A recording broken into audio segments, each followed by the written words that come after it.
It's time for Declare Your Independence with Ernest Hancock. Believe me when I say we have a difficult time ahead of us. But if we are to be prepared for it, we must first shed our fear of it.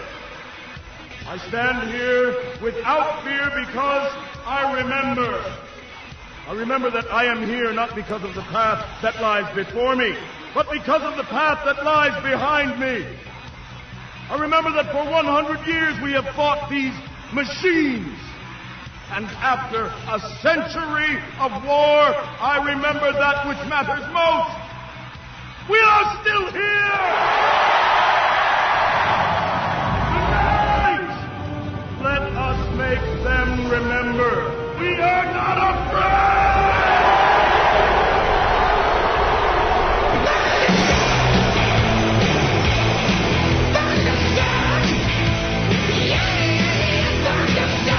Yeah, no fear, no fear. Here I declare your independence with me, Ernest Hancock, from the Sun Desert out west of Phoenix.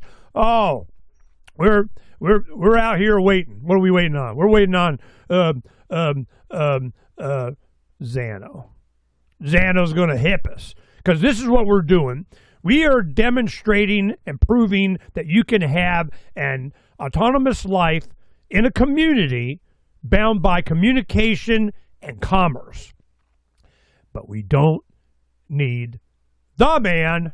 I don't need clipboards. I don't need permission slips. I don't need a crown telling me what I can and can't do. You know, we're going all pirate, man. Woo! Well, we're going to be talking today. We've been working on this for a while, trying to get our schedules taken care of, because he's in Dubai. So I don't know what time it is, but it's, later than it is here. So Andrey Sabelnikov, I think I said that right, co-founder and core developer for ZANO. Now, we're going to have Quentin Van Welzen on, but he his girlfriend had an appendicitis come in. It's a thing, it's just so we want to, give positive waves to them and hope they're going to do well. But it's really Andrey. I've talked to Quentin before, but it's really Andrey Sabelnikov that I wanted to talk to. Now, Andrey graduated from St. Petersburg State University of Aerospace Instrumentation as a systems programming engineer.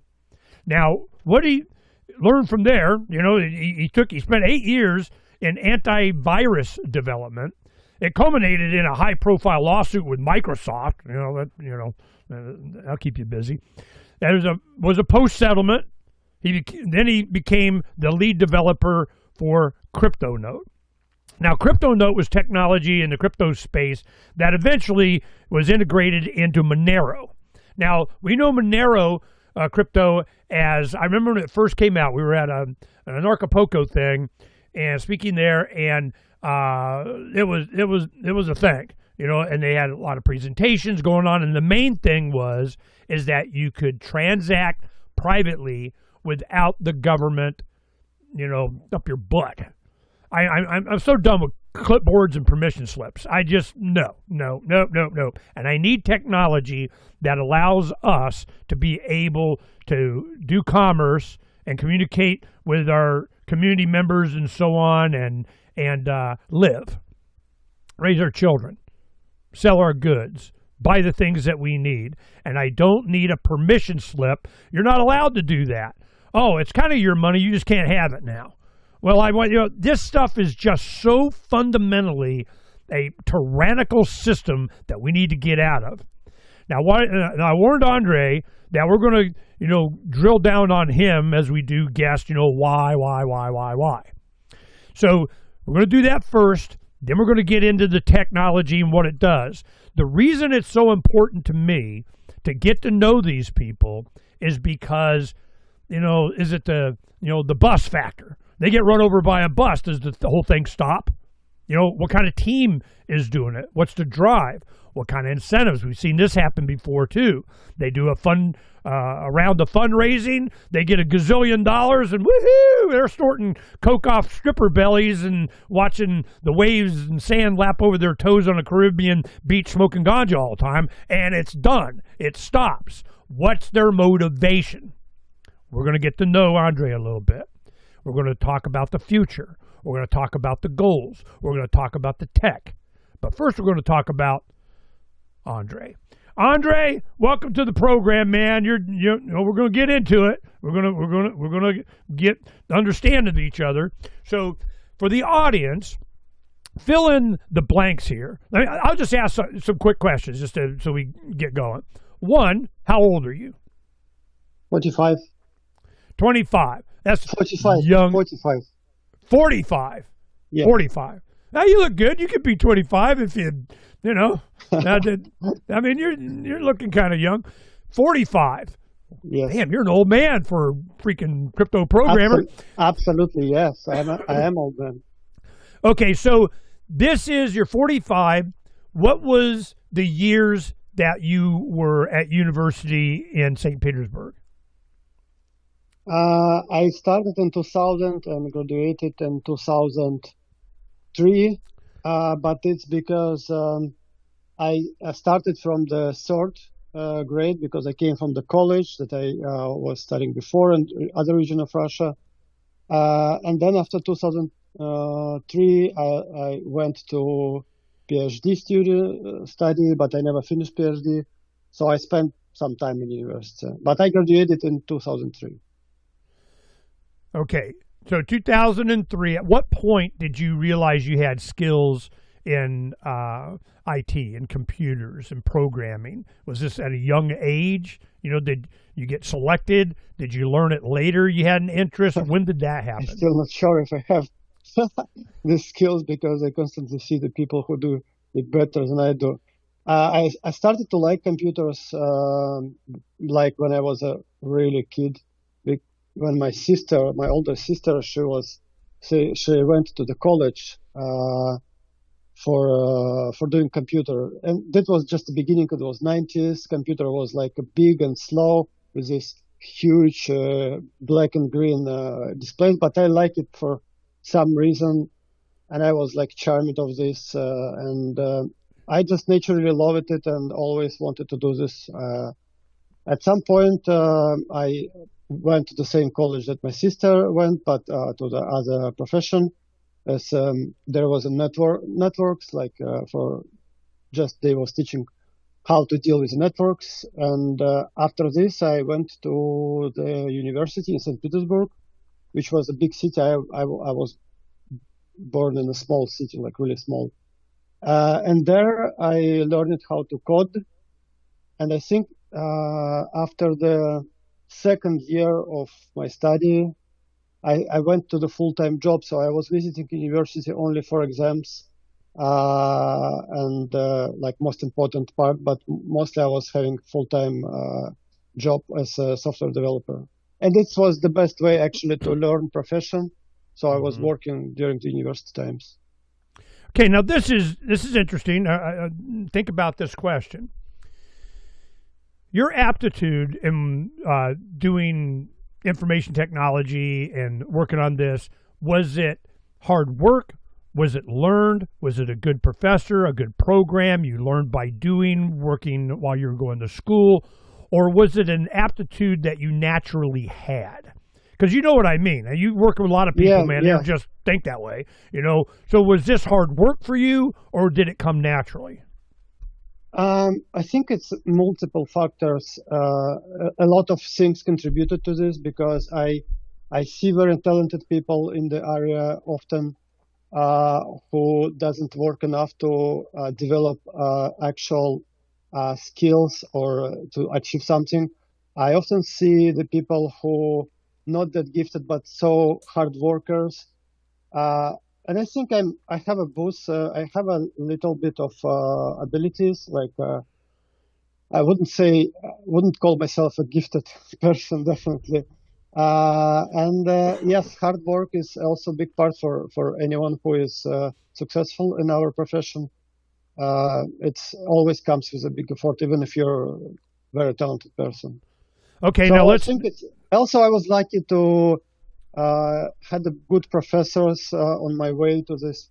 In the college, I had pretty interesting people. In university, I had interesting people. I also had during my career, different people who influenced my views from professional perspective. So it's a lot of things contributed to. Okay, there's two things that in there that I want to dwell on a little bit, and everybody will see why here in a second. When you say it's a lot of hard work, hard work. Well, I wasn't gifted. It didn't just roll out of my fingertips. There was some hard work involved. Being in your mid-40s and having big projects like this, you're probably in an influential position.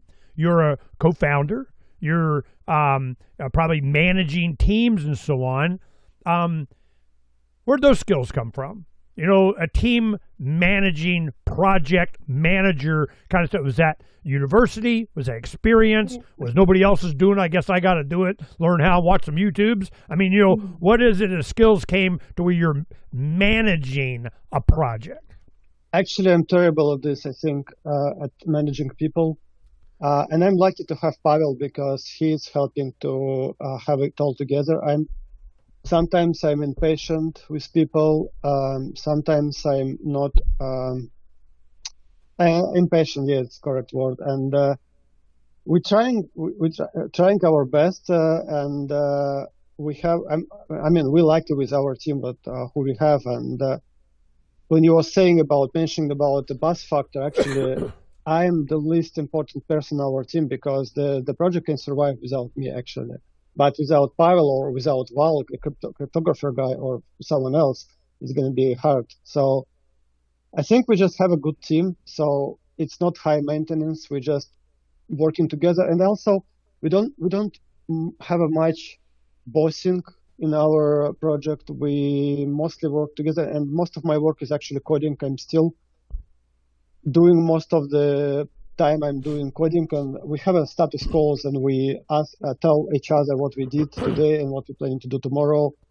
And that's most of actual managing, because we build together stuff, and at least on the development side, which I'm running, is not much managing. Actually, we're more focused on solving challenges, technical challenges.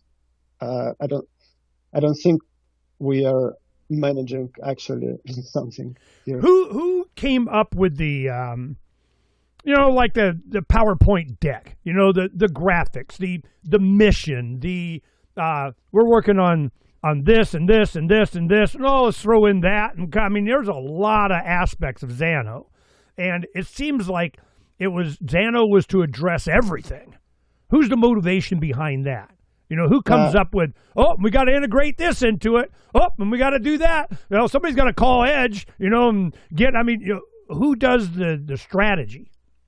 So it's not that simple. It doesn't look like, it's probably also a problem, but for the many technological projects, some decision comes from engineers because they think something is cool, and which is not good as a from product perspective, from user perspective.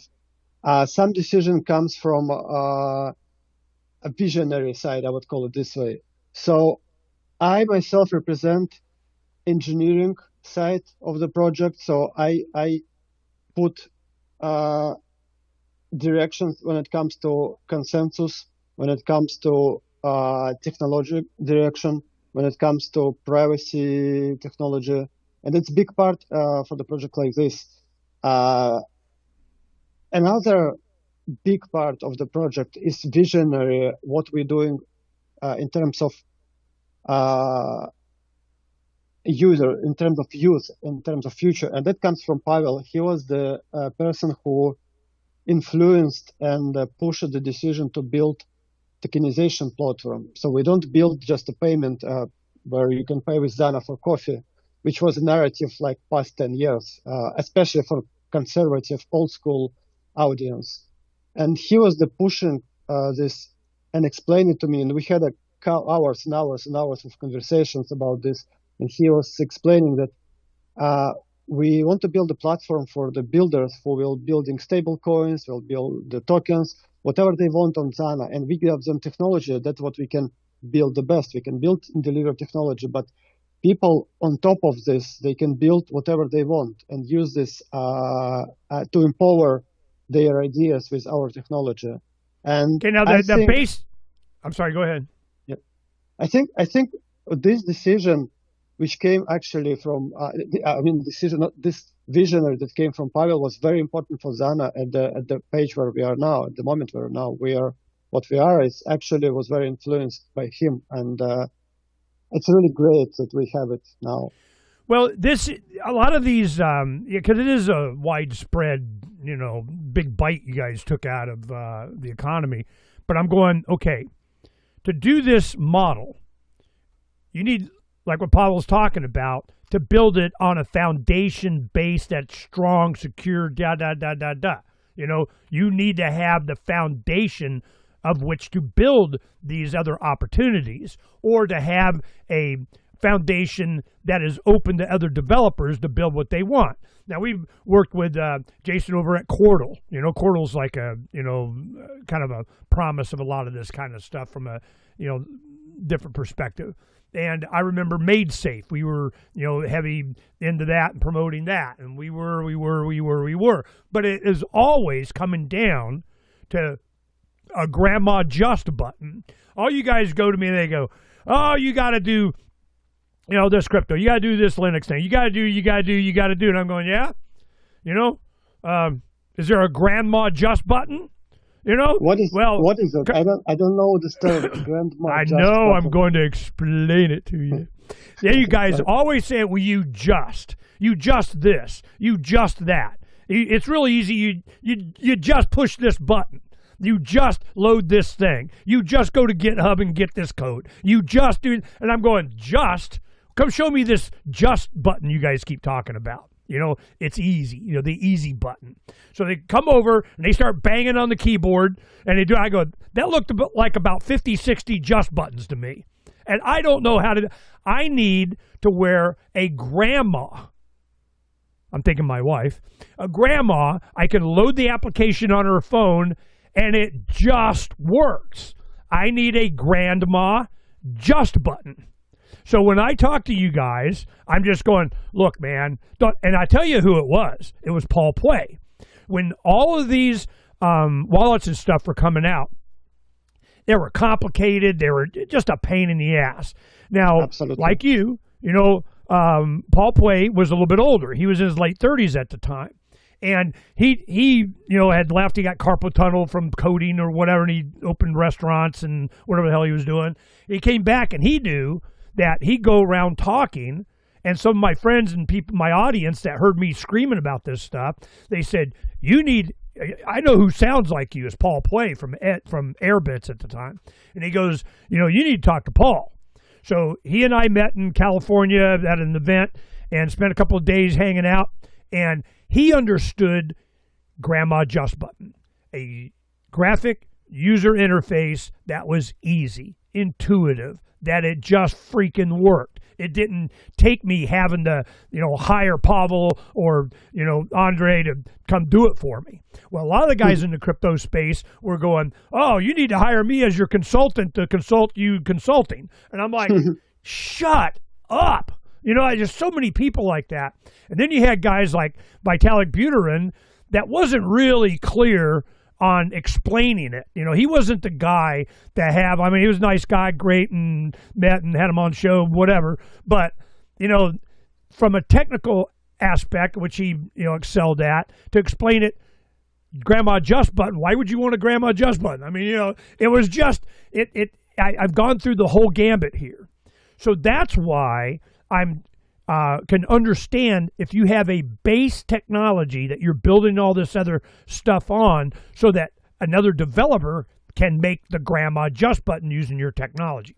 So I need you to explain to me and the audience, and enough, I'm going to ask questions so that I can explain it in the future, what the core technology is that ZANO's being built on. What is it that you guys are doing? What's special? What's different? I don't know how to explain it without diving into technical side. You do what you need to do to explain it, and I'll ask more questions. Go ahead. So you want to know what is how technology itself works, like No, from I math don't need to know perspective? how the electrons move around and the Yeah. So keystrokes what of the is code of what, whatever. sorry, what is It's the the question then? goal, The the goal. actual result. It does this, so we're going to build on that because it's capable of doing this thing. Well, how does it do that? I don't care. You know, I mean, it does Yeah, it. You know, result. That's the point. We don't care about what people will be building on this. Okay, I'm gonna explain you this. So, ironically, we are not very good in dealing with the marketing, with people, with explaining a lot of stuff. And if you can look into the Monero, they turn the project not just a product that delivers some privacy feature. They turn it into the movement, and they attracted a lot of people. But they spend a lot of time in discussions. They have a lot of holy wars in the Twitter and everywhere. We don't have these skills. We don't have this patience. We don't have this ability to do this. And for that reason, we can do what we can do is we can build technology and deliver technology. So we think that we probably can build great technology and great product and attract other people from industry to build on top of ZANO whatever they want, just to make ZANO usable. And we doesn't even know what it's going to be. It's from current perspective, it's going to be stable coins or NFT tokens or some DeFi things or decentralized exchange things, whatever, with the privacy in the box. But how it's going to be in 5 years, I cannot tell you. I know it's probably wrong from marketing perspective saying it is, but we have so many variables in the formula, so we cannot like project what it's going to be in 5 or 7 years. You see? but what is it that they're building on? The technology is unique because of what? You know, it's like Ethereum. You know, as I remember, this I can tell you. So, first of all, if you look into the privacy coins, you will not find a proof of stake. I mean, now it's getting there, but proof of stake is very tricky for privacy. Like it's super tricky, and we solved it. It's super what? It's super tricky. It's super hard it's super challenging to create a privacy protocol on top of proof of stake. Mm-hmm. And we were hybrid consensus since the beginning. And in 2024, we switched to the proof of stake on top of hidden amounts, which was like considered impossible before. This was a big step for us. And this is one of the most important parts how we are different from any other projects. The second part is confidential asset. We were the pioneers in this part. We were the first project who delivered completely private assets, confidential assets in the main network.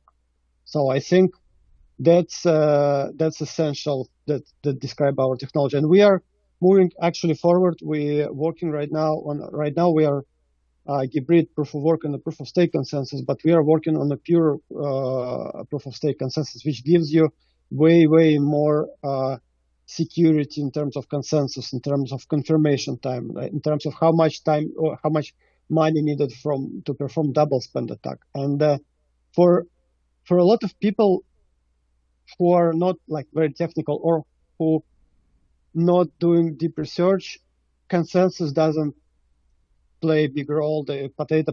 Why would I care? But proof of work privacy coins are all in danger. Maybe except for Bitcoin because it has a monopoly on the hash rate and it's way bigger than anything else. But all other projects are at very risk, and even Monero itself, which is a great project, had learned the lesson recently a few months ago when someone demonstrated them that it's pretty much possible to perform 51% attack against proof of work consensus. Mm-hmm. And from that perspective, ZANO is like one step ahead of majority of the projects. Okay, let me go ahead and no, I want you to hold where you're at because we need to Okay. continue what you're saying. It's just a lot of, when you're talking proof of work, proof of stake, and all those people, a lot of the audience don't know what the hell you're talking about, okay? So I'm going to try and explain this real quick, and from, Grandma Just Button guy. And you correct me where I'm wrong, okay? Here we go. Proof of work is, without getting too much into details, just, there's a number. It's a finite number. There's a number. But it's like more than how many atoms in the universe kind of number. I mean, it's a really big, giant number. If you have monkeys throwing darts in a block, you're, solving a block. Well, monkeys are throwing darts, you're rolling dice, flipping coins, whatever. I mean, it's a randomization of, guessing what number it's going to be, or be below you have that big, giant, oh my God number. You have a point in space that's the middle. If you have that as your target point, every random guess that is below that number solves the block. Every random guess to the right of it doesn't solve it. The difficulty, depending on, the settings this is how it works. Every 2 weeks, the Bitcoin difficulty is changed. How, maybe of all this random numbers in the universe, atoms in the universe, you have the only guess that'll work is the slice of a piece of paper way down at the end. It's gotten so difficult. You got to have a random proof of work. It's just computers just guessing. That's all they do. ASIC, they're just guessing. Well, you have different variables, and that's a long story. But it hits that below that certain number. There may be have a gazillion, all the atoms in the universe. There may be only 100,000, just as an example, of numbers that would work. When the difficulty, and you have so much hash rate, all these banks, countries, everybody is, sucking up all the energy on the planet to have these computers guess because they want to win the reward and all the money for the transactions, all that kind of stuff. Then they are just randomization. They're just monkeys throwing darts, okay? It's just, and then it'll hit, and boom, we win. They get the reward. And then it starts another 10 minutes. On average, how do they keep it in 10 minutes is that difficulty. With how much processing is going in to guess the number, you have how much is available, how difficult it is, where you're moving that sliding scale on how many numbers are able to be a solution. Well, every 2 weeks they change that. If you have a whole bunch of people guessing, it becomes more difficult. Well, when you have a bunch of people guessing, it may not be 10 minutes. It may solve it on an average over 2 weeks of 8 minutes. So they make it more difficult. Well, if it's 12, 15 minutes, well, they make it less difficult and they reset it every 2 weeks. So basically, that's how proof of work works. Proof of stake, and this confirms, in the security for the blockchain. What Andrey is talking about is that when you have a 51%, over half of the miners come in, they can just take over the blockchain, or they can approve changes in the blockchain. They want something different, like they wanted the memory pool size, or more transactions could be done. That was a big thing. No, they wanted it to be, not as many transactions, so that the exchanges can be like banks. They just make more money. It wasn't about that. Satoshi, when he did this, allowed for more transaction, the memory pool that can be processed. But when you do that, you have to raise the block size from 1 megabyte to whatever it is. I mean, it's a megabyte, really. So after 15 years, computers have gotten faster, but they didn't want to change it. So this was Bitcoin Cash. They forked off, we're going to raise it to keep the transactions cheap. Well, we have Vitalik Buterin from Ethereum wanted to make some changes on Bitcoin. They wouldn't do it because they had a different goal of we're going to get rich with the government, kind of whatever. But so he does different stuff. Now you got ERC tokens all over the place. Everybody's making their own based on Ethereum, which is what ZANO is going to be doing is you can create your own ecosystem using their core technology to do, will it be better? Proof of stake is you could either have a bunch of people that use the crypto to put it in some place that can confirm the transactions, and we have Andrey explain that to us, or you do proof of work, and it's just a bunch of electrons and how much electricity you can use. So proof of stake is different. How? So I just want people to have a kind of a base understanding. All this electricity that's needed is just, computer monkeys guessing. And then they move that, which part of the atoms in the universe is a correct solution and which isn't. And the smaller that target is, the more processing power that you need to do it. It's kind of self-regulating, but it uses up a shit ton of electricity. So now we got proof of stake, and the benefits of proof of stake and how you confirm blocks and so on is what explained that to us. So first of all, there is a bunch of approach to build a proof of stake. Proof of stake is a general term, unlike proof of work is very specific definition of consensus that was brought by Nakamoto. It's sometimes called Nakamoto consensus, and it's very specific. That's what you described just a minute ago. Proof of stake. Well, how far off was I? Was I semi-grandma explain? No, it's accurate. It's totally accurate. I will use this analogy even just to explain proof of stake. So with the monkey thing. So the proof of stake is a set of algorithms, and there is something that used in Ethereum, which is a family of PBFT algorithms, which also very effective and have a certain properties that gives you finality really quick. But this algorithm has some issues with centralization, so it's a little bit centralized. Still very good algorithm for non-privacy projects. What we use, it's different algorithm, and it's doesn't even know it have an official name, but it's use statistical approach with U2XOR.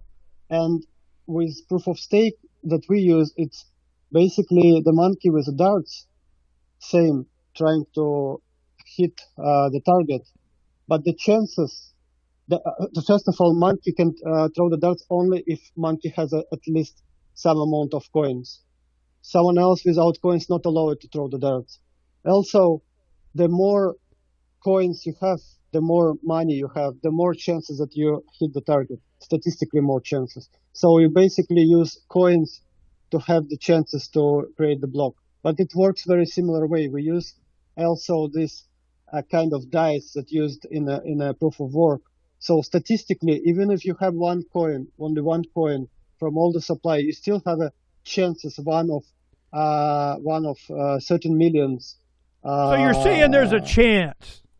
Yes, you always have chances. That's why it contributes to decentralization. So even if someone managed to gain a big amount of supply, it's still hard to censorship the all transactions, because even people with 1% of supply can generate the blocks. There's other tricks that you can overcome the chain of blocks, but it's another question. It's a long conversation about consensus. We're not going there, but it works. Okay, now let's go ahead and I want to get more.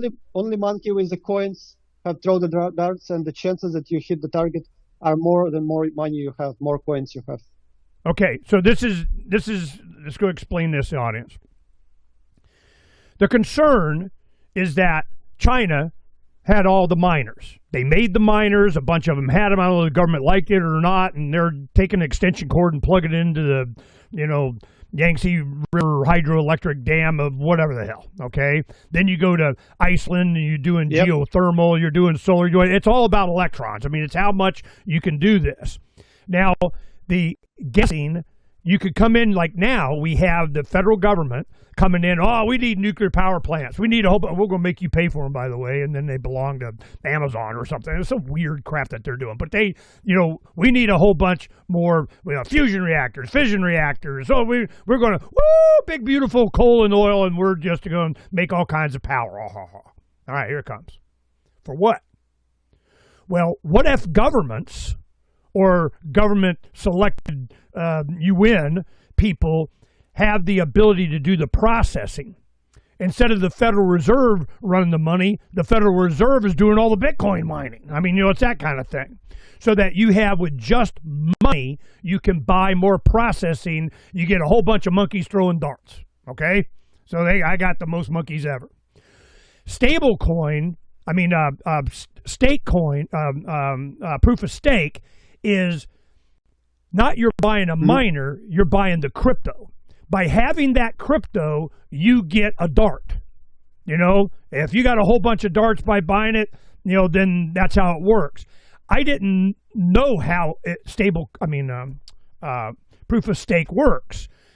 So you're saying, explain it in more detail so that I can explain it to others, is that by having a proof of stake, you have bought your itty bitty teeny little, dart throwing monkey miner person that can guess it.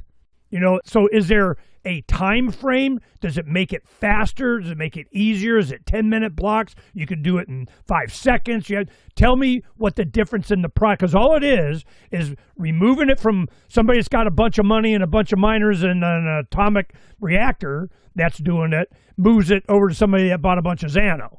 I mean, how far off am I? Technology. Pardon? I mean, how exactly it's even more tricky, because actually you want to have more chances to create the block. You want to have more chances to hit the target with a dart, but no one should know how much money you have. So all these amounts are hidden. It's all this amount, but it's working this way. We made this working this way. All these amounts are hidden behind the specific amount commitments, which is a point on the elliptic curve. And with the bullet proofs, we basically prove that this equation. So Wal was the guy who created this, who come up with this idea. You create equation and prove this, and the equation is fit. And if this equation is fit, then you have a chance to build the block. But still, nobody know how much actual coins in your output, in your UTXO, just had the chance to vote. It's kind of magic. It's even hard to not even. So that was the goal. Is not for me as well. Not the mechanism by which you got monkeys throwing darts. Is that the dart throwers? They don't know how much crypto you have and how many monkeys you got throwing darts. That's what they're building on ZANO. Is that what you're saying? Kind of don't see. Yeah, the third party, they cannot see the monkey who throw the darts. You just see the dart coming from nowhere, and it's hit or not hit. So that's the point. So we actually protecting our stakers from being exposed. It's still, privacy is very tricky.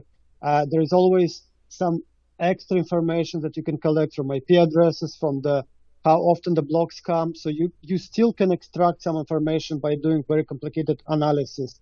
But as a technology, we are trying to protect the stakers, give them the privacy, and still give them the voice in our project. Because in a proof of work project, whoever is having the coins, they don't have any voice over the project. Proof of work miners are in charge. They can influence some decisions, which we know from the history of certain blockchain projects. And the coin holders are no one. But in the proof of stake, we give the voice to the coin holders, actually. And I think this is the better system compared to proof of work. When you just basically depends from the factories on some other continent, control it by of course, the factories are on the land, and the electricity and the land is controlled by government. So it's create certain point of influence from the big players as a government. So yeah, it's from this perspective, proof of stake is way better system. Okay. Now thank you for that explanation. I think I got an understanding. To get it word picture better go to the biggest beach that you ever see. Now imagine all the grains of sand. Now imagine all the grains of sand on the planet. Now imagine all the grains of sand in the freaking universe. Now imagine all the atoms in every grain of sand in the universe. I mean, we're talking an enormous number here. So what happens is, let's say you got the Goodyear blimp, sitting above the beach, and they're just dropping darts and see if they can hit the grain or grains. There'd be, a small percentage, but several grains of sand. You hit, you win. Then imagine it's from orbit. And you got monkeys on a space station, and you don't know which one of the gazillion, they're just dropping down and they hit. That's more proof of stake. They're up there, further away, and because they got the crypto, they get throw monkey darts, and you don't know who they're from, as opposed to the Goodyear blimp sitting right there, and it says USG on it, So I get an understanding. So you want to have proof of stake because it can more readily hide who's doing it and how much they have, and makes everybody that wishes to stake their coins be part of it. So it democratizes it and, goes horizontal. Actually, not 100% like this. Actually, my motivation was first to give the security to consensus, because proof of work projects can be easily attacked, and my first project was proof of work back in 10 years ago, and I did the calculations and see how much money actually need to invest to get attacked. So my first intention was to secure consensus, because if the network cannot transact, it's shitty project. It's not great technology. So my first concern is to secure consensus, to make network transact and to have transactions secure, so nobody can rewrite the history. And because of this, because of proof of stake gives you the better guarantees, then we started to work as we are a privacy project. We have to preserve the privacy. And the first version of ZANO consensus was not private in terms of amount. We had amounts opened until 2022, I think, or 2023. And only in 2023 we came up to technology where we can build proof of stake consensus on top of hidden amounts and give the better privacy to our coin holders and stakers. So it comes from this direction. We first wanted to have a better security guarantees for consensus, so nobody can, or if someone will try to attack the consensus to rewrite the history of transactions, it will cost a lot of money, way more than proof of work, like 100 times more than the attacking proof of work system. And then as a second goal, we wanted to have a privacy as a personal privacy, because people who expose their money are basically not safe. That's what we believe in. Okay, good point. When I was at the New York Bitcoin conference, there was a lot of vendors there promoting panic rooms, security for people. What happens when they kidnap your 4-year-old child and say, your crypto or your kid kind of thing. Yes. And yes. So this is because a lot of the guys, were very proud. Oh, look how much money I made. Woohoo! And I got this much. Well, I wish I didn't tell anybody, because now you got cousin Fred's, ex-roommate coming over, want to explain it to you and how your crypto became his. So security is a big thing. The reason I wanted to spend time on this is because a lot of these other things that I'm showing here on the screen, these different projects, things at ZANO, once you have this type of security and anonymity, then building everything on that becomes much more secure, safer, more anonymity. And that's what we were promised in the beginning. Like Andrey, Antonopoulos would come on, he'd go, oh, yeah, it's anonymous in the early days, 9, 10, around in there.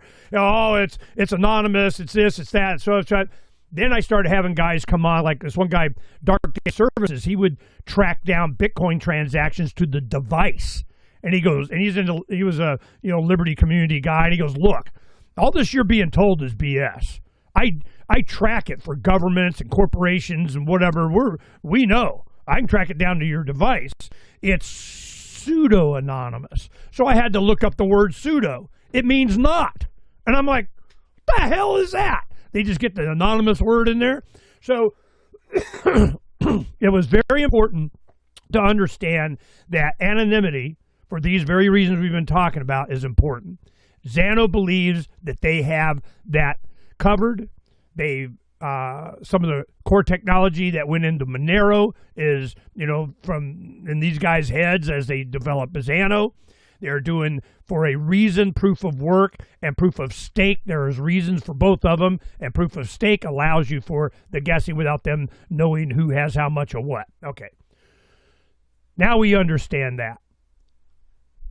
But I wanted to get back to my original line. Thank you for that. But why?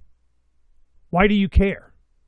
Why did you go down this tack? Why is privacy a thing? Why? What happened in your early life to put this as an important thing? What happened? What breach of security? What uncle? What somebody convinced you going down this line was more important than making money or adoption or government approval or, copyright from the king or something like that? Why?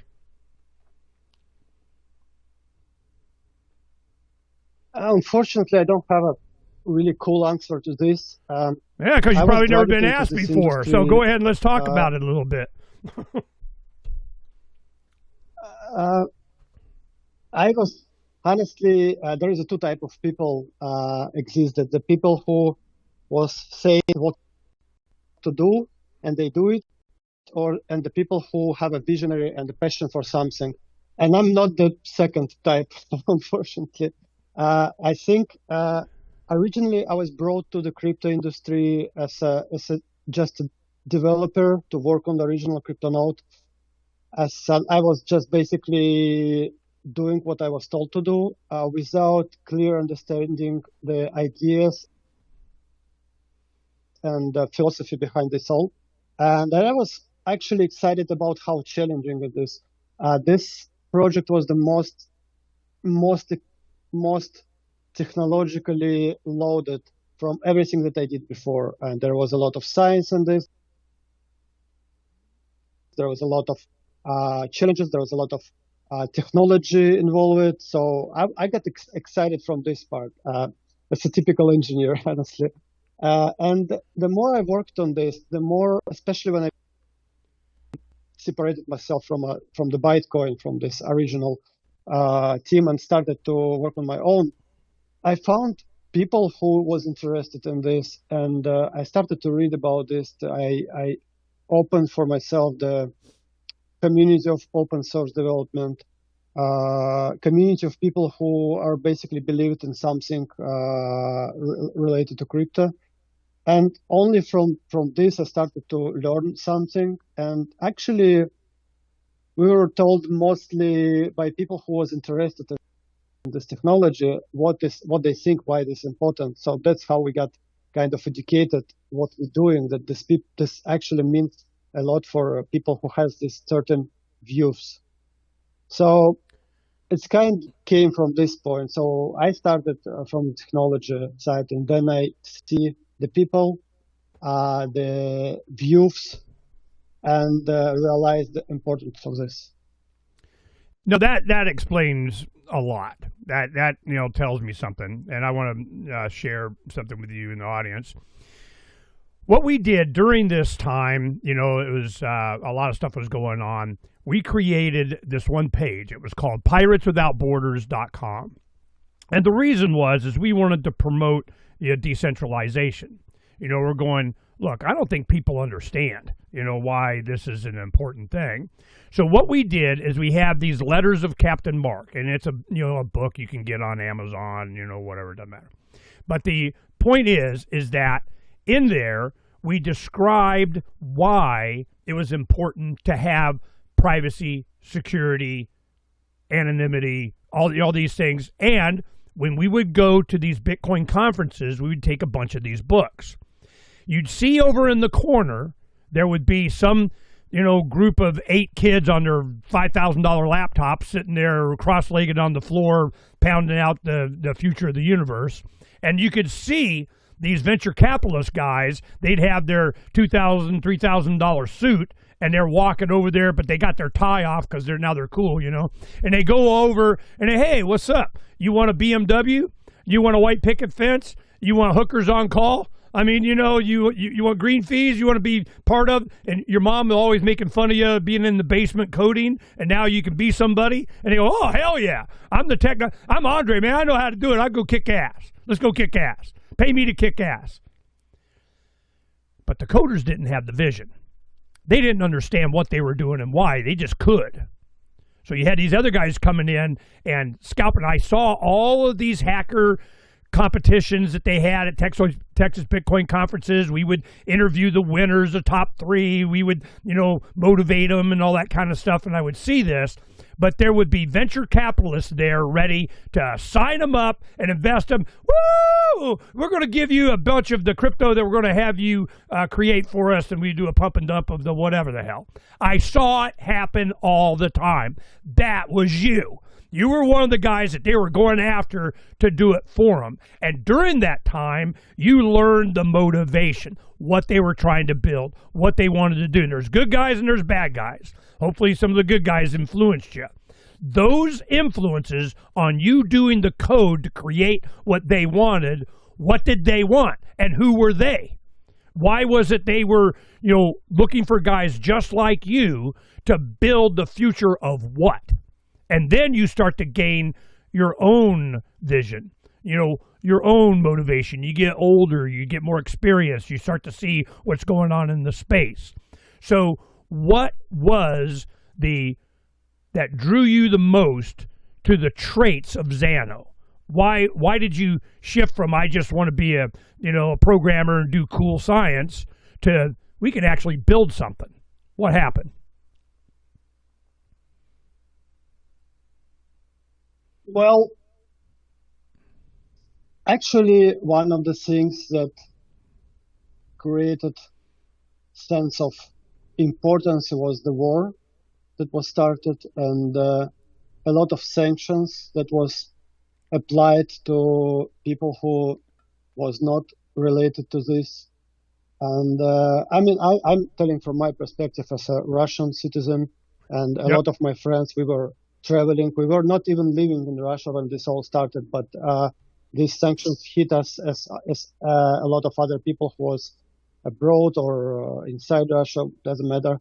And this felt not fair. And I saw how many people started to use crypto just to solve the problems that they had. And this all started to make way more sense than before, because in 2014, 2015, 16, crypto was a very technical, like a very small thing between people who focused or overly excited about very technical things. It wasn't about money back in this time. It started in 2017, I think, with the first significant bull run. And then it was mostly about money, like you said. There was a lot of people who raised money, delivered nothing, but got a lot of funding just for writing the white paper, 3-pager or something like this. But then after 2022, it started to make more sense from very practical perspective, and you can see how important it is to have a financial freedom and independence. And what ZANO is doing is trying to empower this freedom and independence. That's what I think is very important. There you go. See, that's the answer to my question. That's what I'm been building up to. There has to be a motivation. There has to be a why. And the reason is, being Russian, having Russian friends, seeing all the sanctions, what's going on, the capability of bypassing all this control, and, the king's men with their clipboards and their guns and swords and whatever, that crypto has the ability to do this. And this was what we were promoting with the letters of Captain Mark and Reprisal. The Pirates Without Borders, the letters, it was all about, look, kid, we give them to all these coders and say, this is why.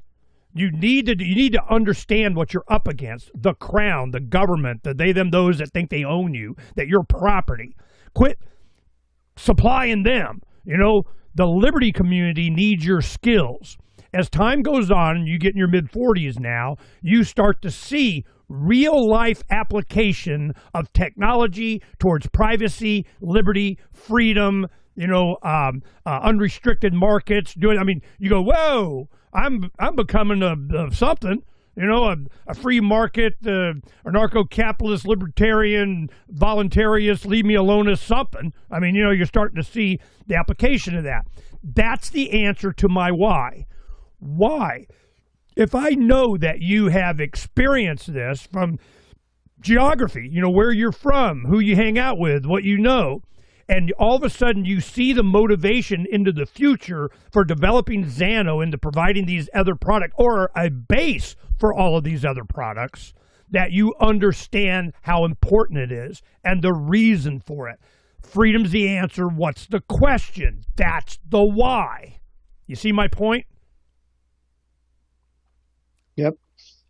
So this is why I wanted to have this conversation with you and understand your why. So now we got a why. Then we already did a lot of the what, to where you have a secure base from which to build a lot of stuff on. How many of these projects that are around ZANO are internal? How many are outside using it? How are the outside developers getting the kernel, the base, the code for them? Where is that available for them to work on? And what are some of the better projects that we got to look at and look for? Honestly, I doesn't know all the projects. I doesn't know majority of the projects. They exist somehow and connected to ZANO through the Quinton, through the Pavel, or to someone else, or not connected at all to ZANO. We consult and help Bridgeless, which is not our project. It's a project that is helping ZANO to bridge assets from the EVM networks and from Bitcoin and from Solana and other blockchains. But that's the only project that I work close. But what about other projects that doesn't even know who is running them? Honestly, we are so loaded with core development, so we're trying to separate ourselves from all of this stuff. So you're given an assignment, yeah, we need this to do that, and you go, okay, I do that. Sometimes we have this request, but we also work with a Cake wallet who is integrated us some time ago, and they sometimes ask to implement this or implement this, and we delivering this if we can. But the project that just use us as a platform, I'm not connected with them because they don't request anything like same. Some people ask for a really weird thing, but we cannot do it. But, well, that was Paul Plays. I mean, we are. I'm sorry. Yeah, with Paul, we worked with Paul together and was communicated with him about integrating in the Edge wallet as well. And we he was very happy with your guys' capabilities. He's going, yeah, they know what they're doing. They made it easier for us to, incorporate it into the wallet contract. So they knew what they were doing. They had a good mission. I liked working with them. Done. That was basically it. You made it easy for them. So you guys, props to you guys for being able to do that. Anybody wanting to integrate with you guys, you have that capability. Now, I got up on the screen here this tap to pay thing. One of the things that a lot of the guys are excited about for ZANO is the ability to anonymize other cryptos. Going through ZANO, you make it to where you get all of the features of ZANO, but you have the other cryptos that you can use privately. Explain that. That's basically the whole idea of confidential assets. So the idea is that everyone can deploy a set on ZANO network, on layer 1 network, and any transaction that involves this asset became as private as ZANO. So not even you cannot say how much money or from who this money comes or to whom this money comes. but you cannot even say what type of tokens are transferred. So it's all a dive into this set of anonymity between all the tokens. The thing that needed for this is the bridge, the properly implemented bridge that can actually put real coins from the other network. For example, if it's Bitcoin, put it into Bitcoin and have it wrapped in ZANO. So it's going to be wrapped Bitcoin. I think it's already live from Bridgeless. We already have a 1.4 BTC wrapped in ZANO, which is quite exciting news for us. So yeah, that's what we're trying to do is we're basically trying to normalize private transactions for any crypto that exist in the industry. You know, we just had a story on Freedom's Phoenix that they froze like 23 million stable coins on Bitcoin or something in exchange. They're going, nope, you can't do it, you know, and I'm going, whoa, they had to reverberate through the industry. Well, this is with ZANO, you're saying that you could take Bitcoin, Ethereum, Doge, whatever, you know, put it through that system and do exchanges. And not only do you get an exchange, they don't even know who it was or even what kind of crypto was used. Is that what you're saying? Exchanges, it's not an exchange, but we have the technology that's called ionic swaps, where you can swap one token to another token, and it gives you pretty high privacy even for this actual atomic operations, and you can do it in a very secure way, so nobody can take your money and run away with them. So you basically technology gives you this atomic feeling of this swap. It's not exchange itself. You don't have a graph, you don't have the order books or something like this. We try to create similar experience, but it's not exactly exchange. It's just a service that allows you to provide some sort of liquidity between the tokens. Yes, and you can when the transaction of exchange happens, it happens in a certain level of privacy, not as private as a regular transaction when it just goes, and it has some little bit of meta information about this was actual exchange transaction, but it gives you like way more privacy when compared to any other liquidity pools or decentralized exchanges. Yes. So when I hear them say atomic swaps, this is what they're talking about. They always say atomic swap. What the hell is that? Is that what they're talking about? This? Yeah, it's quite confusing. I know it's quite confusing. So atomic swap is a technology that was introduced like years ago, even in the Bitcoin times, and it's actually very specific technology that explain how two networks can be involved in the secure exchanges of funds. But this it's called hash time locked contracts. This technology, and it's actually involved 4 different transactions, and it's not very atomic from that perspective. So, but as the word atomic was already used and we didn't want to confusion, we called it ionic swaps.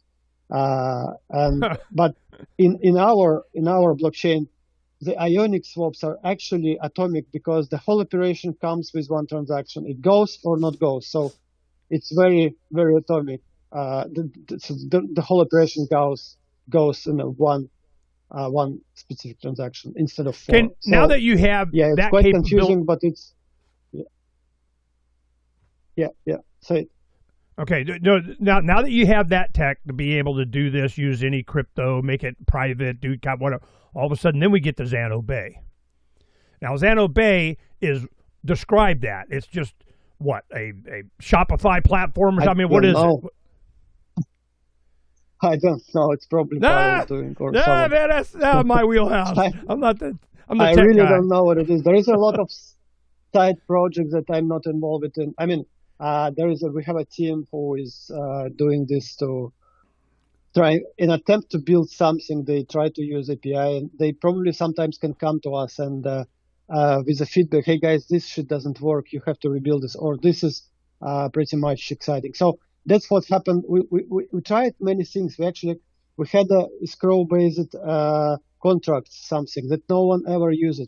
We created atomic swap that is atomic, that's with hashtag locked contracts. No one ever used it before.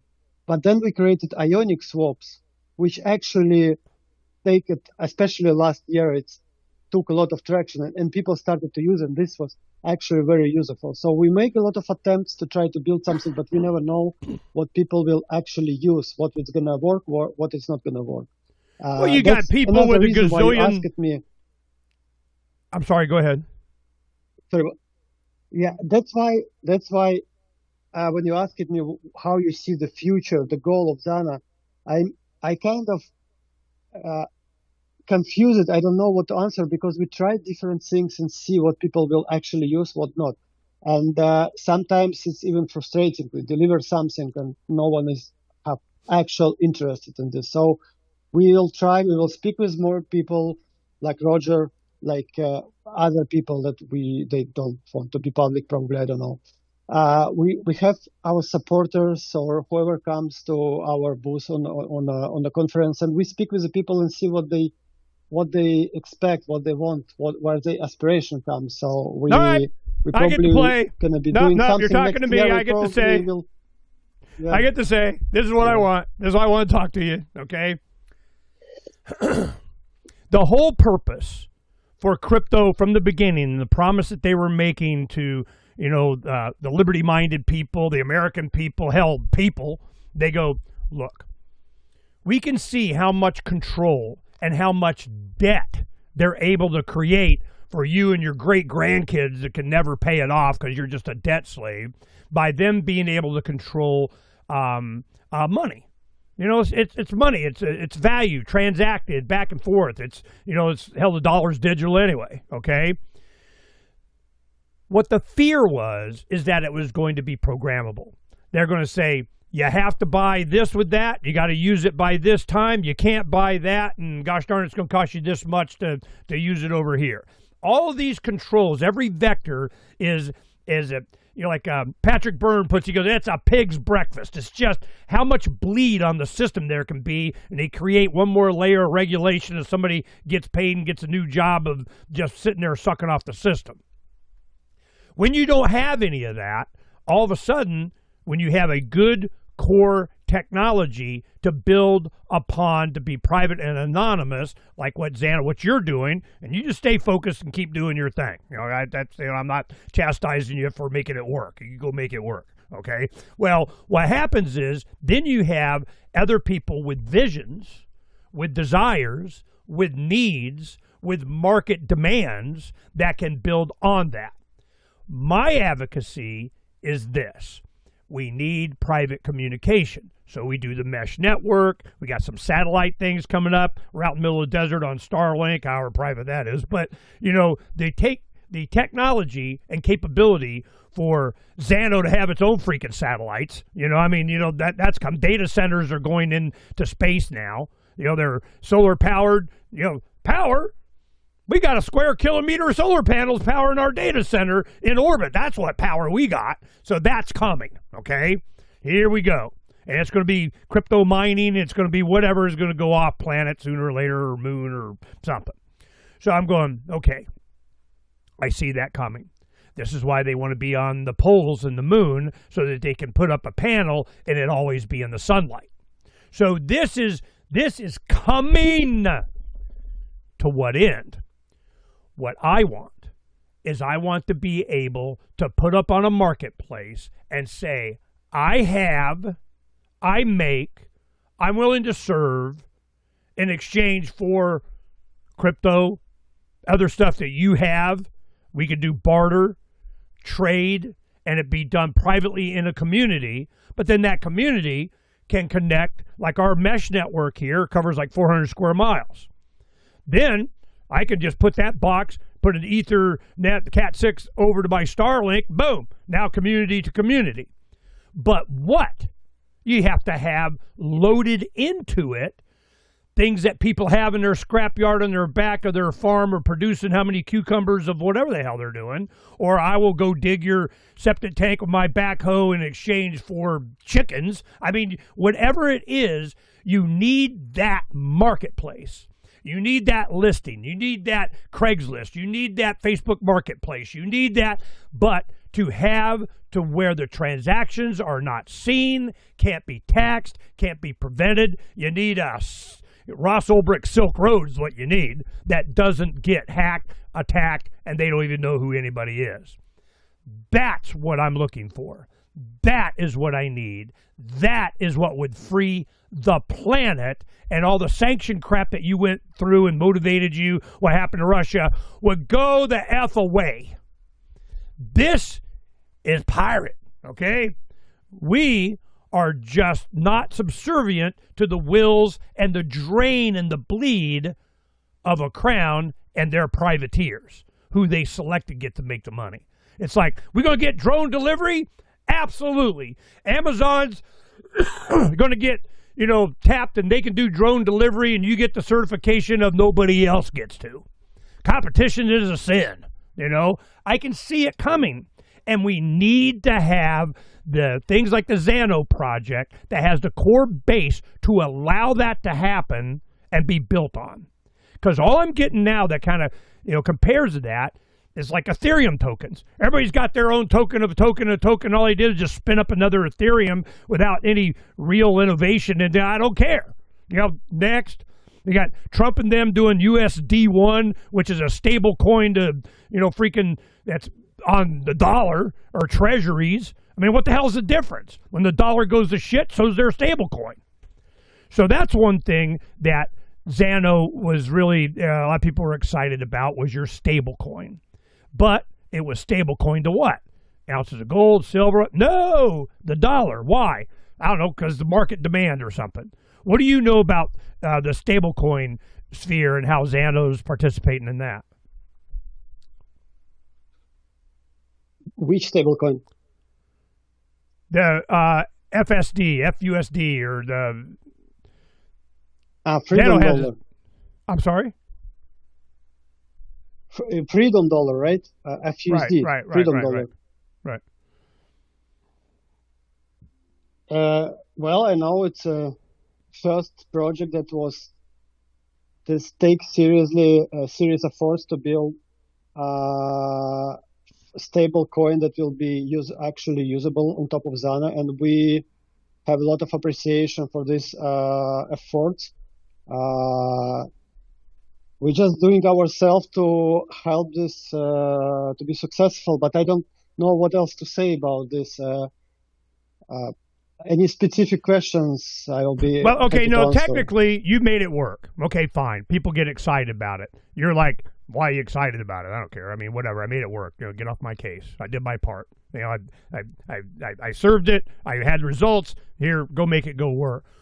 What's your personal opinion about making a stable coin linked to the U.S. dollar?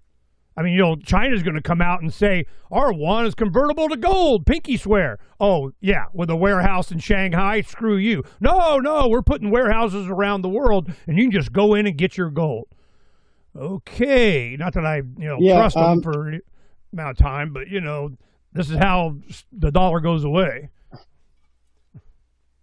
I personally think that I don't care what actual currency it will be linked to. I think dollar is as people traditionally most famous currency in the world. So for most of the people, it's easier to understand the prices and stuff. But basically, the idea of stable coins is not necessarily related to particular or some government or some corrupted system that you don't like. It's, for me, idea of stable coins is more idea of the currencies that connected to the values of the real world, so to the price of the cup of coffee or the burger or something else.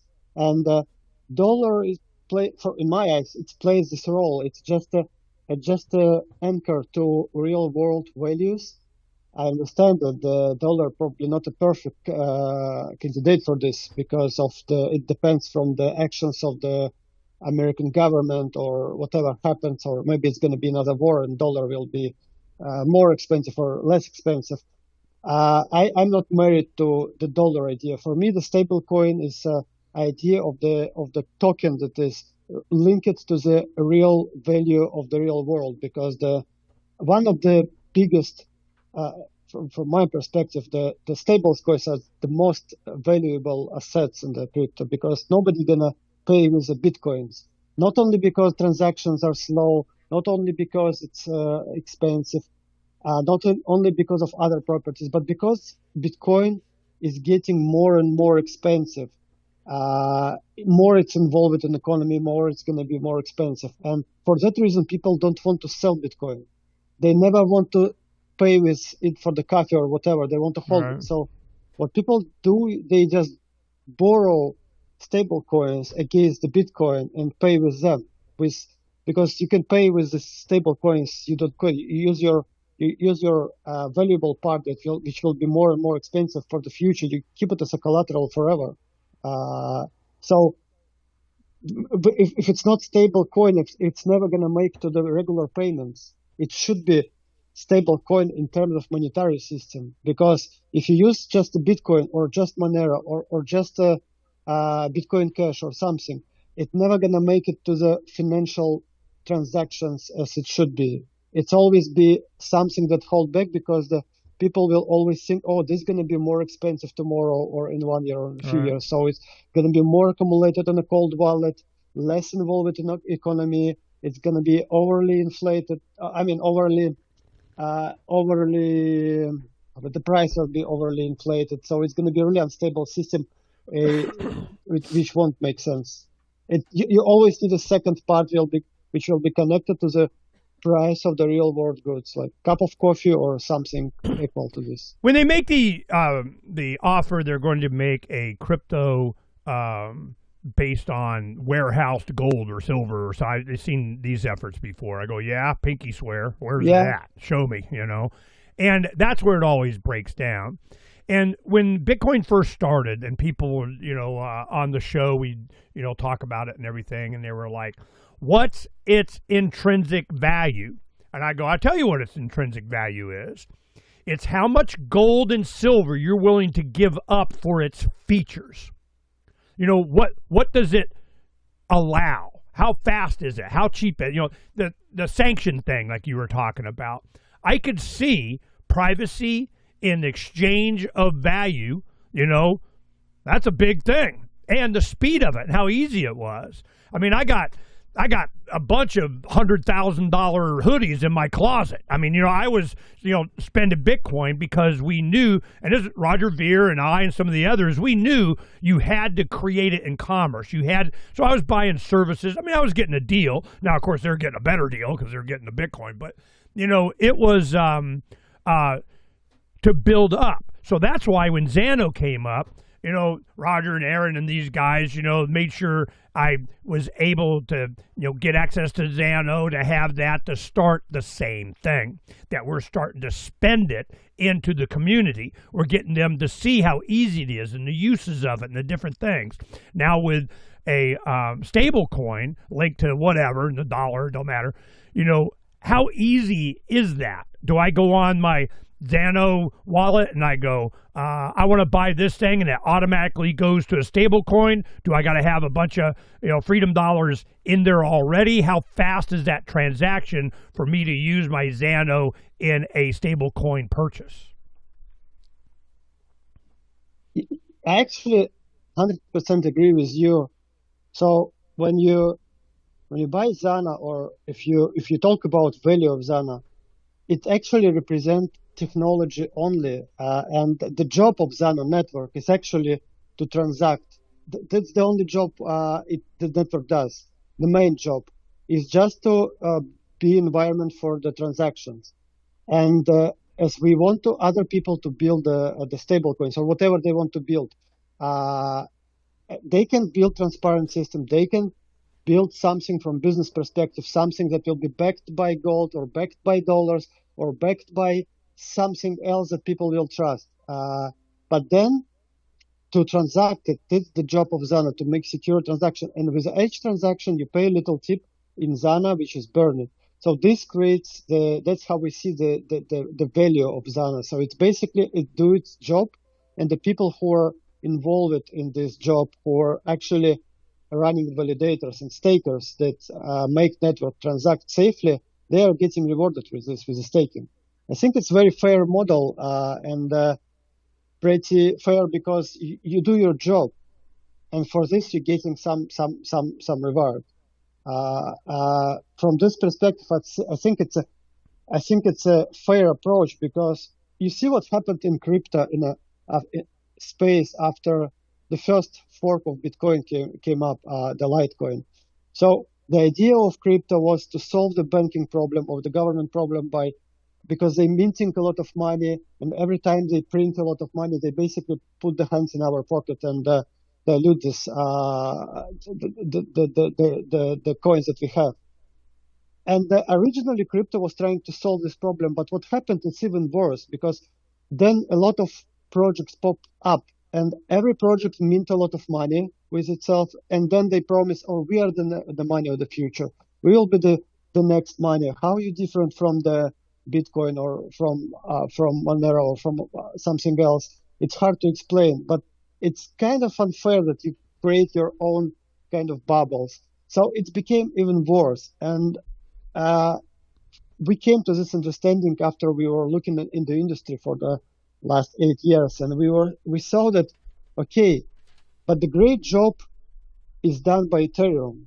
They actually created a really helpful, really big ecosystem, and a lot of actually userful tools are running on the Ethereum, on VM networks. And then other projects started to just basically replicate what Ethereum is, but they created a real value for the crypto. And I personally believe that Ethereum team contributed in the whole blockchain industry more than anyone else. They write a great paper on consensus. They did a great research we in ZANO, when we were working on consensus, we were following the research that was done by Ethereum Lab, and we were really excited about how they approach this research. Pretty good contribution, and they actually made crypto useful. And by seeing this, we want to do something for the privacy industry as well. We want to make this as a tool, as a platform, so everybody can profit from this and build on top of this. And the job of ZANO is just providing the technology, and we are getting paid for the fees. But we are not pretending that we are the money of the future. We are the platform of the future. And the money should be invented by someone else, maybe by a lot of people, by applying different views, because money is a whole different philosophical thing. And it's a lot of time will be ahead to find the right approach, what should be the money is. And we are building technology. We're not building the money itself. Of course, you can still pay with ZANO as well, but we are aiming to build the whole stack of technology that will be helpful, help builders to create something more bigger than ZANO itself. Okay, I understand. This is like I want my, Pirate Cove market, whatever the hell. You go, yeah, we got ZANO here. You can build it all you want. How you want to do it? Knock yourself out. Waiting on you now. We don't need to do it. We already built the framework for you to be able to do a token and, set it up the way you want. How difficult is that? If I go, all right, instead of me doing an Ethereum token, which everybody and their grandma does, which is one thing, when you hit South Park, are you familiar with South Park, the cartoon in America here? South Park, the most recent episode, I mean, they're really hitting on Trump, man. It's a thing. But the South Park, it was all on pump and dump crypto, how they do it. One of the little kids goes in and goes, woo, we got a crypto. We're going to, it was, skip to the end of exactly what goes on. We're going to pump it and dump it, and then we're rich, we'll do the next one. I've seen this over and over and over. I can name off a bunch of them. But the technology that you provide for doing that, how easy is that now? Where do I go to create my own token or whatever? Because, the Ethereum, kind of like you're saying, they built an ecostructure to be able to do that. How easy is it with ZANO? Are you there yet? That's even easier. I didn't want to do this, but Pavel pushed me. So you actually can deploy the token from mobile wallet. From ZANO mobile application, you can deploy a new token. So it's as easy as this. I think, as an engineer, I think it's too easy. It shouldn't be that easy, but the guys wanted to be that easy. They wanted what? What did they want? A grandma adjust button. That's what they wanted. Yes, exactly. Exactly. A grandma adjust button. See, you're getting a lesson. All right. So now you have this ability. I wanted to make sure that I'm glad we got the sanction thing, and you're, from St. Petersburg, and your friends, and the wars come in, and the COVID and lockdowns and all this crap that, because I'm of the opinion, I grew up in high school, I graduated in 79. I mean, it's like we got the Moscow Olympic boycott, of the Olympics and the teams. We got Afghanistan's invaded. Yes. We got OPEC and the oil boycott. We got Cold War. We got. And then it gets to the point to where, that starts to open up and think. And by, early 2000s, certainly before 9/11, before the economic crash in 2008, in that time period, it seemed like the world got small. You could travel almost anywhere. You could communicate with almost anybody. You could have, all of a sudden we got a Russian, professional Russian from St. Petersburg, doing freedom ZANO projects. I mean, crap like that. So I'm going, okay, the world's getting small. It's getting more philosophical. It's getting birds of a feather flocking together from everywhere on the planet that had a liberty-oriented mindset. Well, they had to stop that. Oh, hell no. We got fear and threats and pathogens and pandemics and them damn Russians and Chinese and, the military and Israel, bullshit, okay? But this technology still allows for a liberty-minded people everywhere on this planet to come together, to be able to transact. You got some 13-year-old in the Congo, selling some whatever rock widget there to some 30-year-old in the Amazon. I mean, and it drone delivered. I mean, or Starship is going to, parachute it as it comes over from suborbit. So this, I see the future and I just saw a shareholder presentation by Elon Musk where he called it sustainable abundance. He goes, yeah, with 1 billion robots, everybody's going to be chilling. You get universal high income. It's going to be, it's going to be. But there are those that are just sociopathic, no love, compassion, empathy. They just want to screw you because they're a parasite, because it's easier because they don't care. They'll do any and everything to gain the system. And these people, if not are some crypto guys, they sure as shit own them. I give you Blockstream, okay? So this is, I can see it coming, and I want to make sure that I align myself with a project like ZANO, like Quartal, like MadeSafe, like all these promises I get.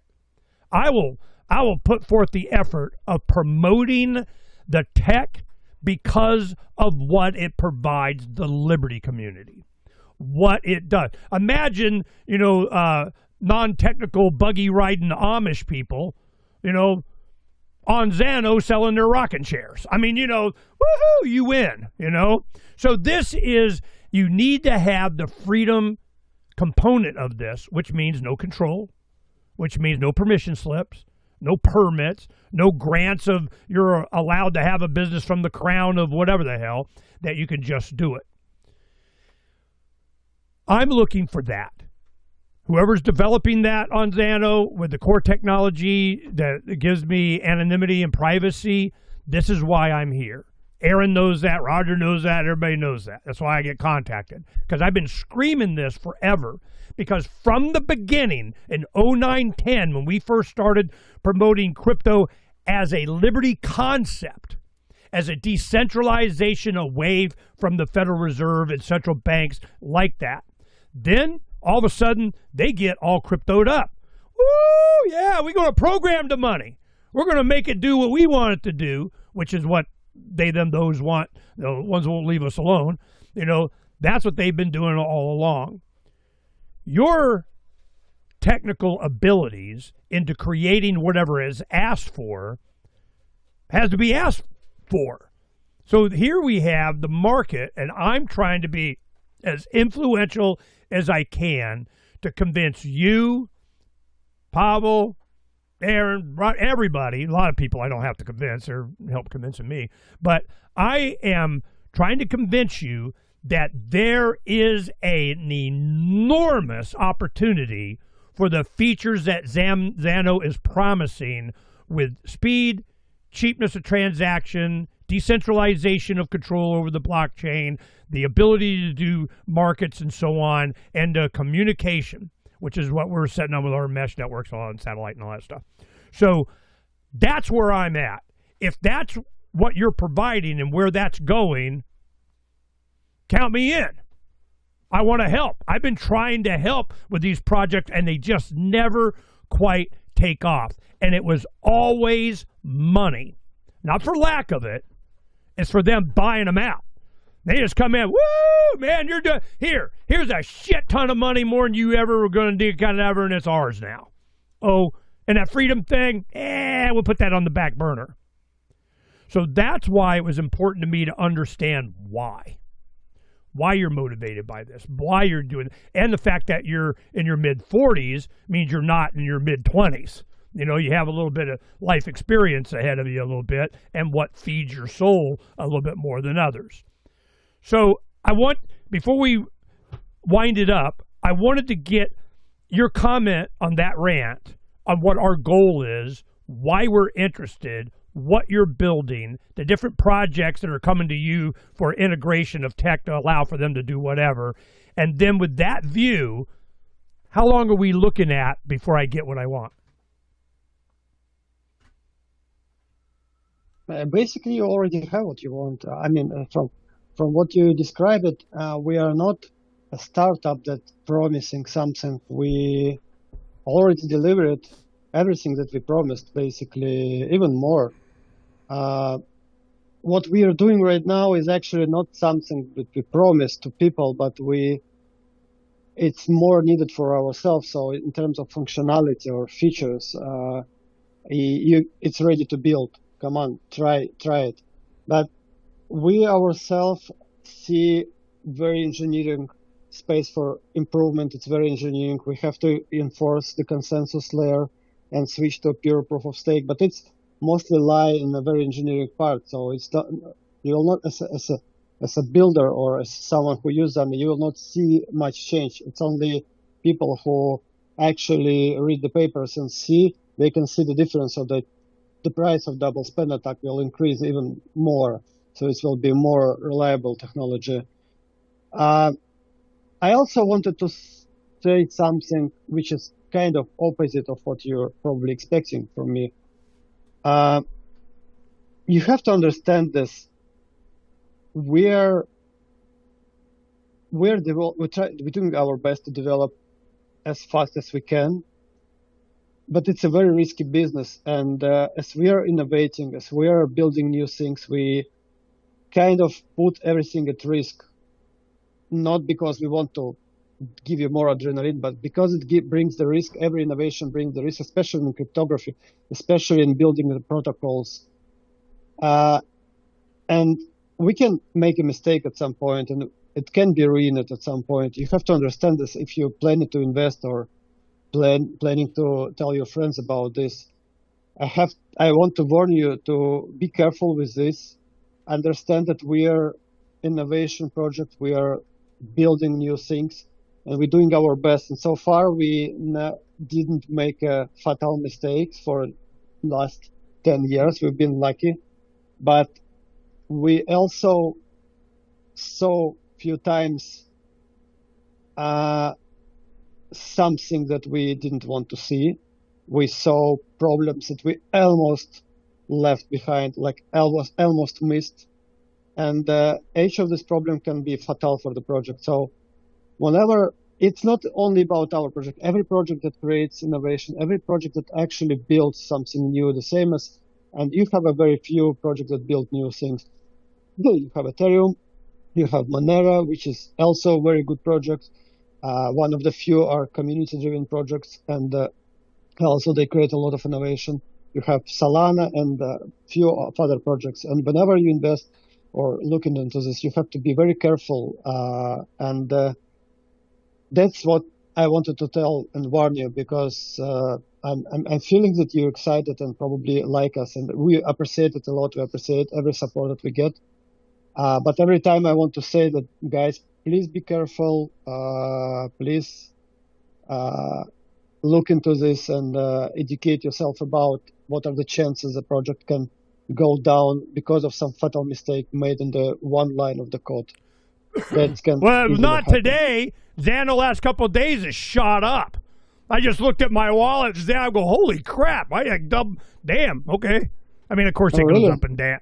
It goes up and down, and I don't care. But I'm not really looking at that. Yeah, it's looking good, isn't it? Yeah.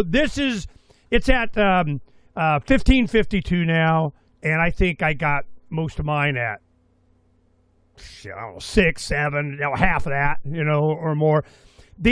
But I always get nailed on these, but I never go all in on anything.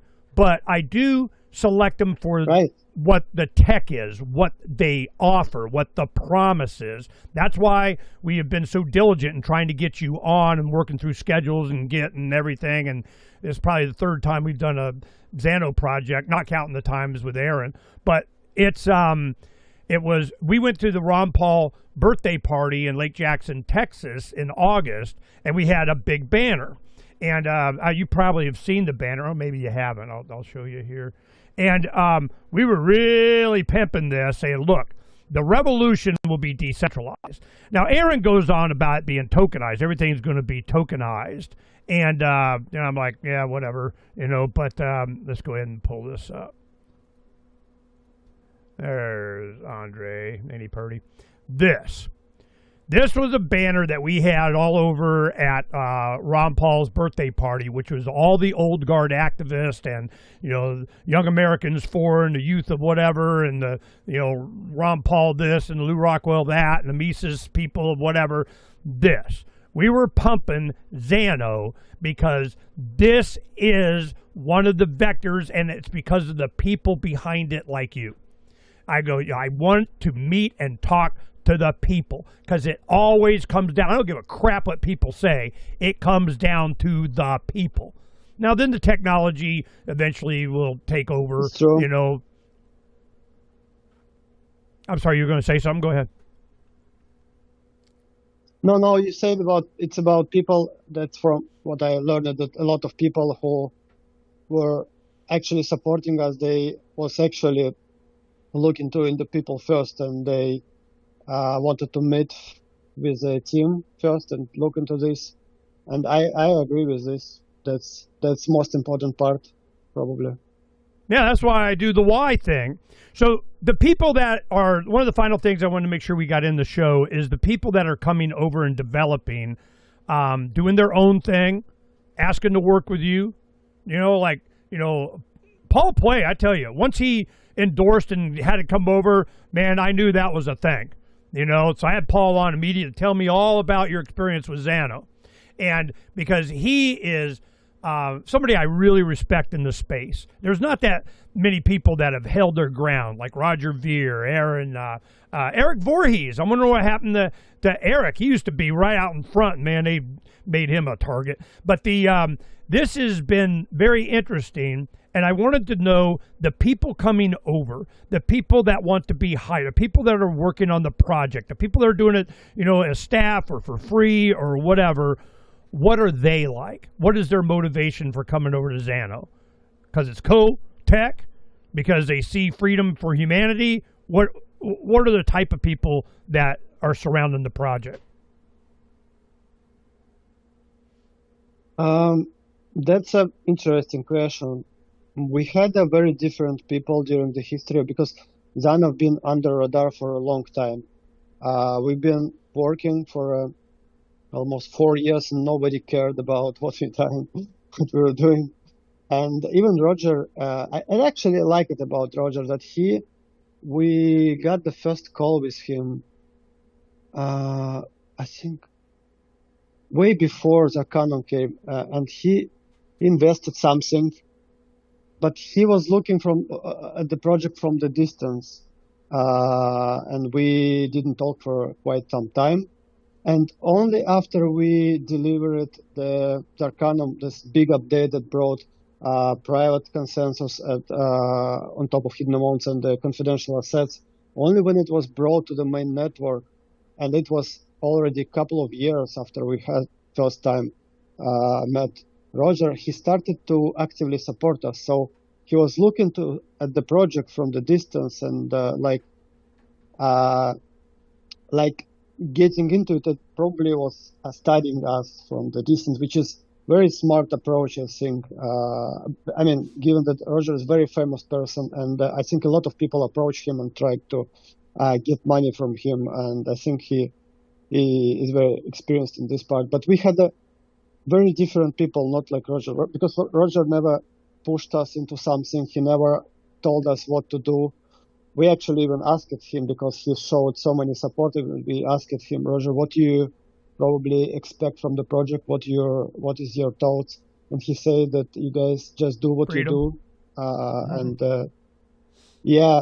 So he was quite like extremely supportive for us. But we had actually other type of people. There was some people who was even our investors who made some damage to the project and even lead to financial loss of me and Pavel as co-founders. And it's very different type of people.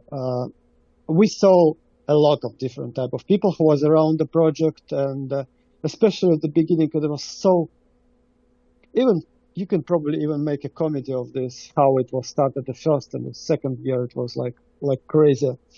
But we managed to go through this, and on the way we also met a lot of very interesting people. We met interesting people also from Monero community. That's where I actually met a lot of libertarians, mostly based in the United States. And I mean, I know about this. I read about this before, but when you meet these people in person and talk to them, it's quite interesting. So a lot of very different type of people. Like I'm not even mentioning direct attempts of scam. As I'm not even mentioning this, but very different people. I don't even know how to say what was the most cases. Well, the biggest influence. I mean, if I answer this question. Well, the biggest influence is philosophy. And I know Roger's philosophy, and it was Roger that really encouraged us to look into it. And when he endorses something, on a philosophical level, that's why we got and with Aaron, so Aaron and Roger, close friend. I had Roger on the show last spring, I think it was, and it was the release of Hijacking Bitcoin, the book. Now, even that book doesn't really give the nuance and detail of the scumbags behind how this was an orchestrated effort. He just kind of highlights what happened, maybe who did it, and whatever. But it doesn't really provide enough outing of the evil intent. I'm going, man, these guys were messed up in that. They were motivated by something else. That's why I do the why thing. Well, what happened was they arrested him in Spain, had him there, and he just got, I just communicated with him here recently going, well, seems like it's time to do a show. Here, we got to do another show. Tell me all about it. I might have to wait a few years, because part of the deal, the $48 million, he pays extortion fee of he's not a U.S. citizen anymore for 10 years. And then they come after him for back down. What the? Because they can. Because they freaking can. Well, then the Trump administration or DOJ, where they kind of worked out a deal. But I get the impression he's not allowed to talk about it or anything until after Trump's presidency is over, so another few years. So I'm just going, what the crap? Well, in the meantime, I know Roger. He's not going to be sitting on his ass. He's here to save the planet. That is his motivation. That's why he's Bitcoin Jesus. That's why he did, Bitcoin Cash. That's why he's interested in ZANO, because of what it serves man and woman to do. Freedom's the answer. What's the freaking question? And for ZANO to provide that base code for us to build whatever we want on, You're in a long line of a whole bunch of people and efforts I've been trying to encourage with that. The problem is that there generally were young guys, very technically capable, but not life experienced, which is why we did the Pirates Without Borders book. We would give them to these kids at all sitting in the corner there with their gazillion-dollar laptop cross-legged with their buddies saving, the universe or whatever they were doing. We're going, look, this is why. Yeah, this guy coming, with his $3,000 suit, he's going to hire you. Fine, take the job or whatever. But leave freedom a back door in there somewhere. I mean, come on, okay? Do it for the right reasons, and you will be a hero and get your own monument if anybody cares. They'll be ripping it down later. But I'm just going, this is so important, and why I'm doing that. I wanted to talk to you guys so you understand what our goal is. It's not technology for the technology's sake. It's not doing it because it's cool. It's not doing it. It's how much it frees my grandchildren. How much does it add to a market, a free market, an agorist market, just us being able to exchange freely without looking over our shoulder for a permission slip from the crown?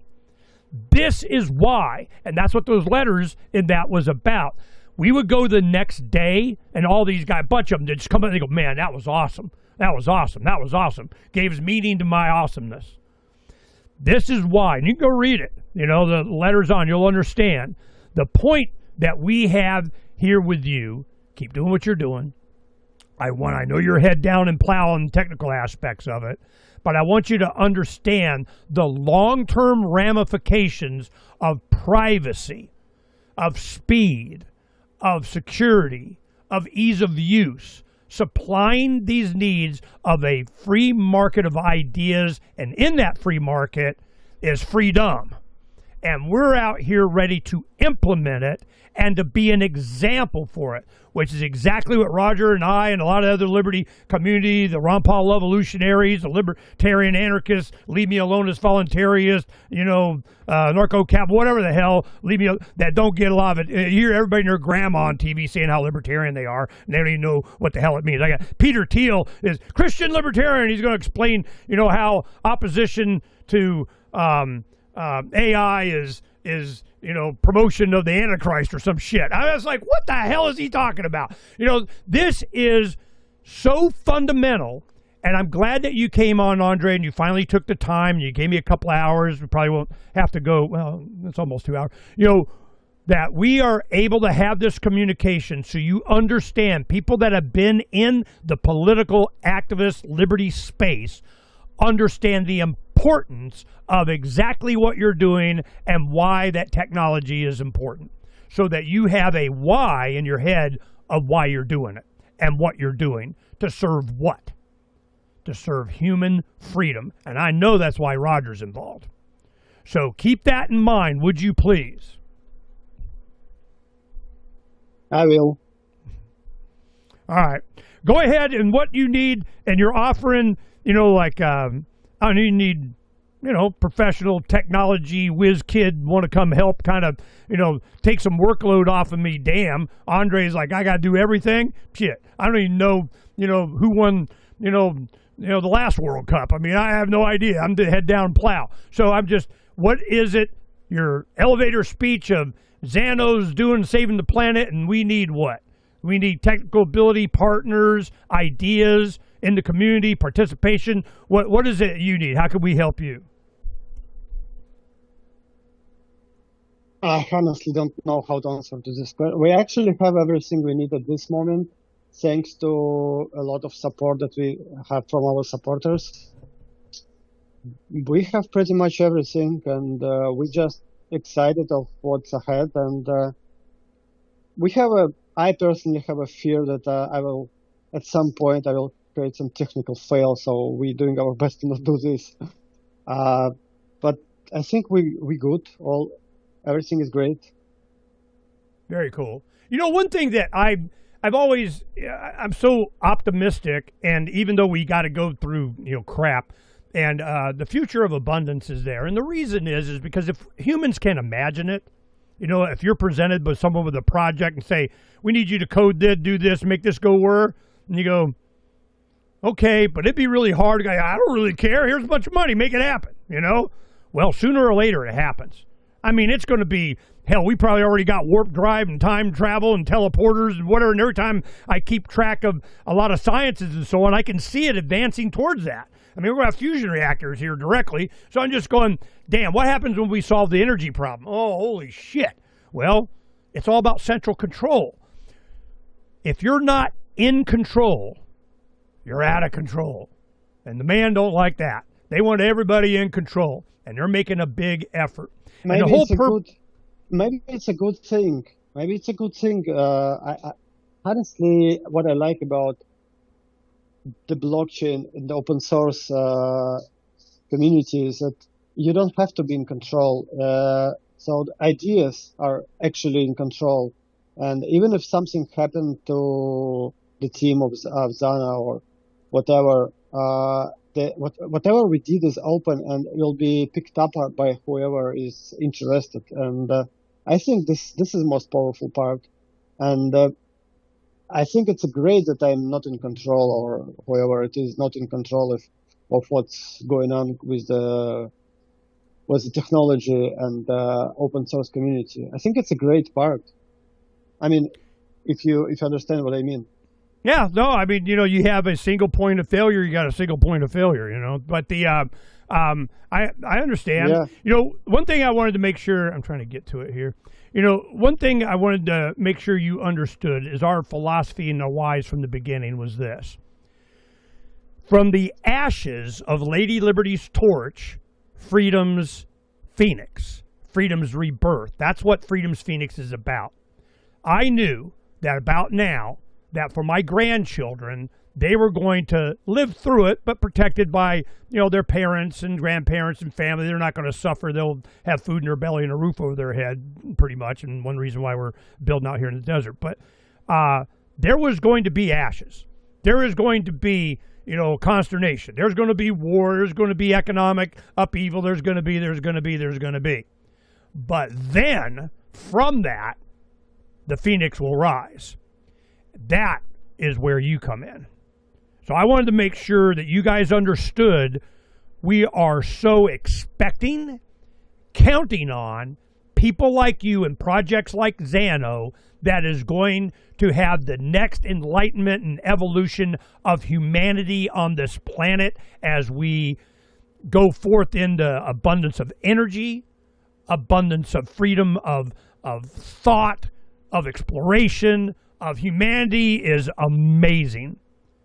AI, we'll see what happens there and integration of. I'm going to be doing a deep dive on Grok here in the next few days. I've been playing with that, and I've been really blown away. Now, chat and open AI and all those guys, they suck, man. They got so much bias in that thing, I can't even, you know, it's a waste of time. But a truth engine, you know, that's freaking a goal, you know, yay. So let's play with that. But thank you for being there, coming on the show, explaining this to us. I have a better understanding. I mean, the simple thing for proof of stake is that you got proof of stake, and however many units you have, that's your mining and your guessing and encrypting. You're not burning up a lot of electrons, but you're making that private. You know, so that just because you got a shit ton of ZANO and your proof of stake and confirming transactions and so on, that they don't know who has all the money, you know, kind of thing. And I'm sure Roger, if he's interested in ZANO, has probably got a chunk. But this is very enlightening for us. And hopefully, I think it may take a while, months, a year or so. I'll ask you to come back on. And with this conversation and others that you're going to have, and people, as you get attention, you may not need anything now, but you may later. And the biggest thing is, I think you're going to have a much wider philosophical understanding of the importance of what you're doing. That is one thing I wanted to instill, that there are so many entities, projects, efforts, freedom-oriented activists, and stuff out here that has been begging for the promise of what ZANO is doing. I mean, in detail. for years, decades.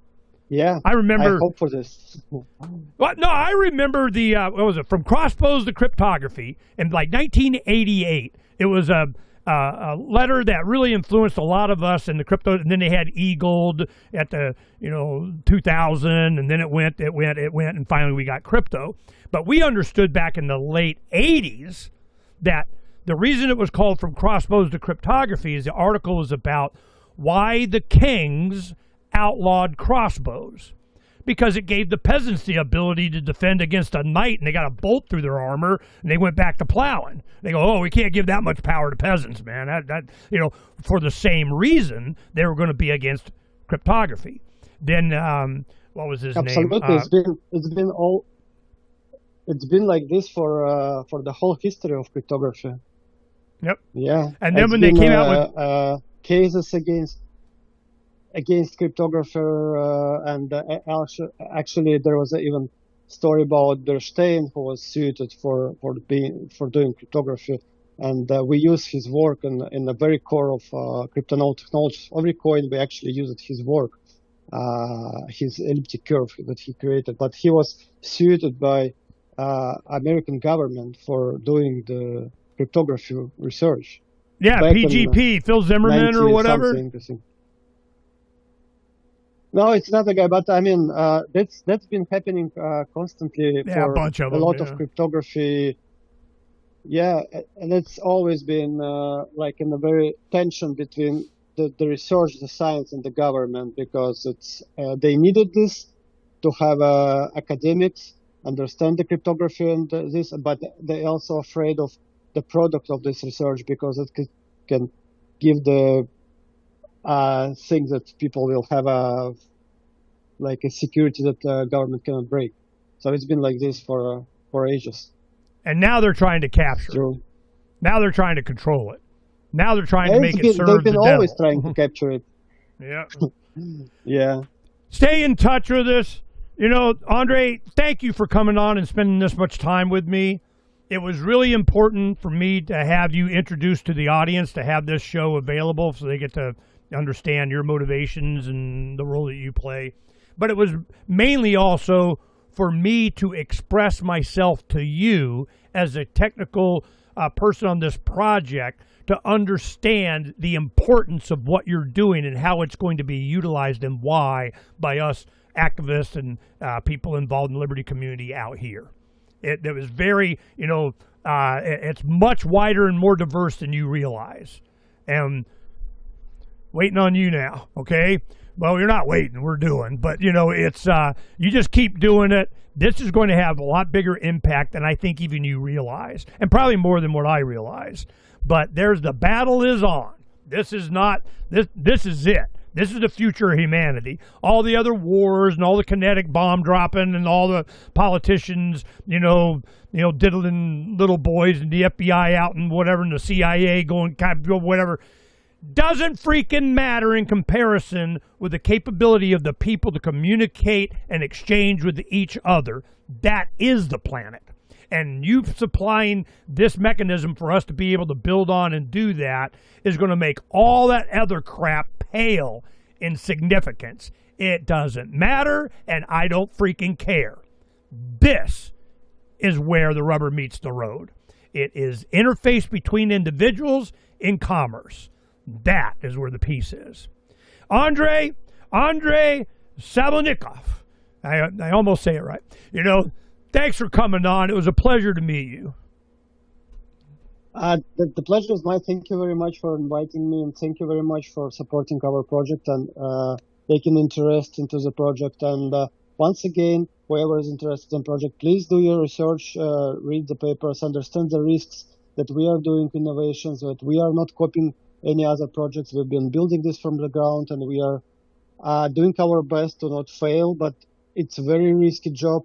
And be careful with any investment in crypto, including ZANO itself. And once again, I'm really appreciate the stories that you told me, and I really appreciate that you explaining me the vision of libertarians or the people who like these ideas and thinks it's important. I really appreciate it. It means a lot for us.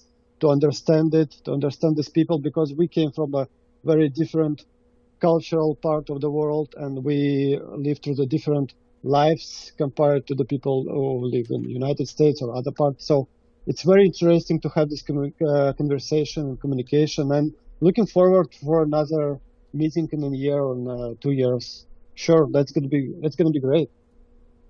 Okay, I'm going to send you something so that you can understand the very fundamental, my God, libertarian. That's something. Being from Russia, you wouldn't have this complete understanding. Just a perspective. It's mainly you own yourself. Cool. I mean, that's what it comes down to. But I'm going to send this to you right now. Copy. I'm going to put it in the chat over here because they have chats, right? Yeah, okay. And it's only, I don't know, 5-10 minutes, if you... we have a chat in Telegram. Yeah, okay, I see. Okay, just click on that, and this is what it looks like. Over here, it's philosophy of liberty. It's just, it's all about self-ownership. Now, we translated it. It's in like 140 languages, and we had it translated into Arabic and dumped it on Tahrir Square in Egypt, and it went stupid. And I'm telling you, you own your life. So if you wanted to understand libertarian philosophy, and this was created, back in early 2000s. It has a long pedigree. 18 years ago. Wow, I didn't know that YouTube existed long. Oh, it was even before that. But I mean, it was an economist in Hawaii did 3-minute things on a friend of his that owned radio stations in Hawaii. And it was and then one of the guys that used to help when I first started doing radio on Terran Radio out of Scottsdale here in Arizona, it was and a couple of guys that helped because libertarians on the radio. Holy shit, how did that happen? So they would do the MP3 editing of it and put it up. MP3, what's that? So we've been doing this for decades. But what happened? The guy that was helping me was the guy that created this video from those little 3-minute things on Hawaiian radio. And it became and his name was Ken Schooland, was the professor that was doing those little things. So you could see little bitty projects, all the way in Hawaii on some little radio station, all of a sudden became an international society for individual liberty kind of thing. And we have different projects all over Europe that, people come to Arizona, called the Arizona Project. If I got kids from Nepal and Argentina and Georgia and Russia and Ukraine and, Ecuador and whatever coming to Arizona, and the first thing they want is to go shooting. They always want to go shooting. But, the thing is that this was the foundational base of a lot of that understanding. You watch this, and in a few minutes, it's just, you're going to have to read English, or I'm sure you'll find it in Russian. Just put Russian version and it'll come up. Let's do that. I just want to see, I can understand. I hope I can understand English. Philosophy of Liberty, Russian.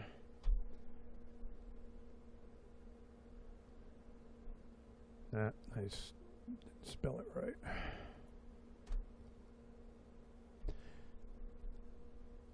Philosophy of Liberty in Russian. Is that Russian? Nah, I bet you it's in Russian somewhere. You can go to their website and, find it. So this has been, I think that you would probably benefit from that the most, to have an understanding of libertarian philosophy, because it's American philosophy is what it originally is. It's just the purpose of government. That's why this show is called Declare Your Independence. Declaration of Independence had a big impact on me. The purpose of government is the defense of individual rights. When it doesn't do that, it's time to alter or abolish it. It's your right. It's your duty. That's what the Declaration says. Most of it is just the reasons why, the king was being a dick and we're separating. So we're going to tell the world why we're doing it. But the philosophy behind it was this, that you owned yourself. You're not a property of a king. So that's what you guys are doing, is allowing us to take self-ownership of our life, liberty, and property. That our life, to keep breathing in and out, we need our liberty of our hands to fashion raw materials and build stuff and whatever, shelter and clothing and food and whatever to keep breathing in and out. We need our liberty, and the product of that liberty is our property. So life, liberty, property is just three ways of saying the same thing. It's past, present, future. That is so basic, fundamental, but simple, that they, them, those don't want us to know that. And when you have projects like ZANO that help facilitate that and bypass the crown, they don't like it. They really don't like it. Just saying. Glad you're in the UAE. I mean, Dubai is a little bit more insulative of whatever. How do you like it? Before you go, how do you like Dubai?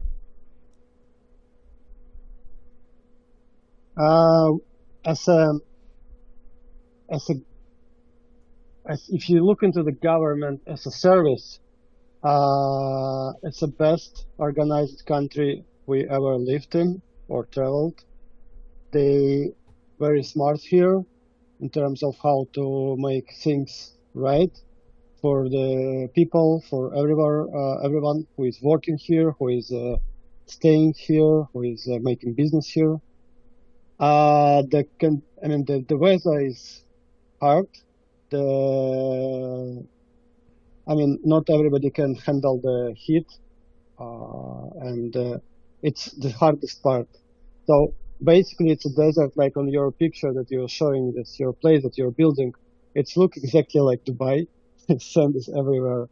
Yeah, no, I'm in Phoenix, man. I know how it is. Like it here. Yeah, as a country, we like it a lot. We've been experiencing a lot of kind of harassment by passport. They've been shut down in our bank accounts in Europe, everywhere. And the part we like here is we are not feel harassed. Everybody is equal. You just follow the rules. But it's from other perspective, it's not a democracy. It's a kingdom. I think there's a royal people here, and you have to follow the rules. Not much of a freedom here officially, but we feel here way more free than honestly in Europe or in some other countries. So we like it. So far, it's been a great place to live here. This is, I'm sure this will look familiar. This is a drone footage of our area. This is what it looks like. Yeah. That's right above my property. Looks I'm out in the much. middle of, I don't have any neighbors. So you can kind of see what I'm talking about. How much is the temperature at summer? 120 degrees. What is the temperature at summer? 120. How much is in Celsius? Hold on. 50. I don't know. It's Fahrenheit. Really? It's 50? Oh man, so you live pretty much in the same as we are. Yeah, It's no, very Dubai style. I'm in the Sonoran Desert. I get it. I live in the love bus as we're building our home. We have. Damn man, it's hot. I know hot. I'm out there 4 months just building the roads to even get my bus out here. Hot. I get it, hot. You don't have to explain it to me, man. And anybody of my friends, a lot of crypto guys, they come out here, they're like, damn, Ernie, it's hot. Yeah, it's hot. But this time it's really nice. Like today, it's, it's for weeks, months, it's going to be, 80 to 85 during the day and, 55 at night, which is, less, it's nice. But it's only like 3 months out of the year that it really sucks. Now the winters in Dubai, is it nice out?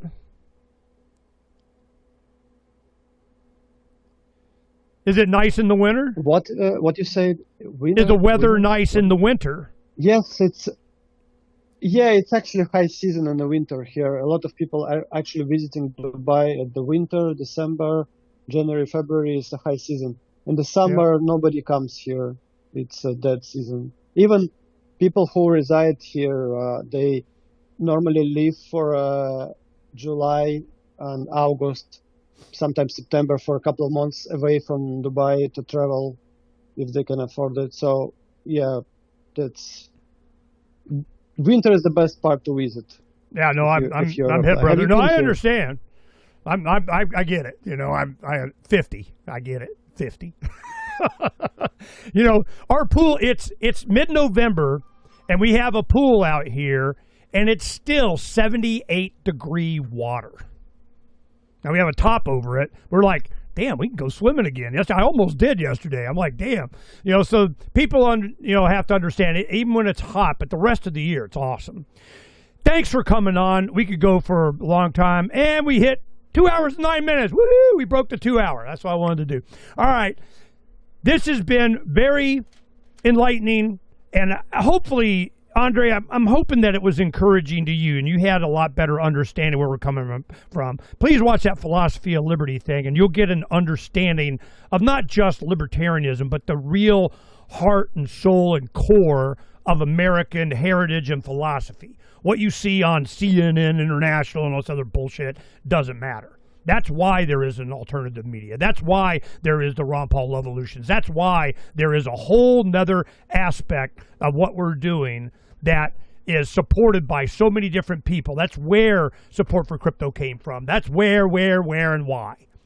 You watch that, and you'll get a base understanding of what makes Americans Americans. And this, comes from, like free speech, defense with a gun, no warrantless searches, leave me aloneism, property rights. All that comes from us understanding how important it is, which is also why we understand how important you are and this ZANO project. So please take a look at that, and you'll get a lot better understanding. Thanks, Andrey. This has been really good, and I won't bother you, too soon, but when we do, we try to get you on. It'll be for a purpose. And if you have anything that you want to share with us, you let us know, because we're not really waiting on you. We're setting this up now. We're doing, that's what this whole project is about. And there's a lot of, not a lot where we are. We got away from, the crowds, but the city is moving out here fast. I had to get out on the edge of it. I wanted to get as far away from the man as I could and still have access to my grandkids' soccer games. But this is what we're doing, and we're creating a community. I use my tractor and backhoe to go and help people dig their, ditches and grade their road and do their, septic systems and all that. And in exchange, they get a ZANO wallet. That's just how it works, okay? So this is what we're building the community because we're actually doing it. Thank you for your help, and thank you for coming on. Thank you. Thanks a lot. Thank you. All right. Peace, brother.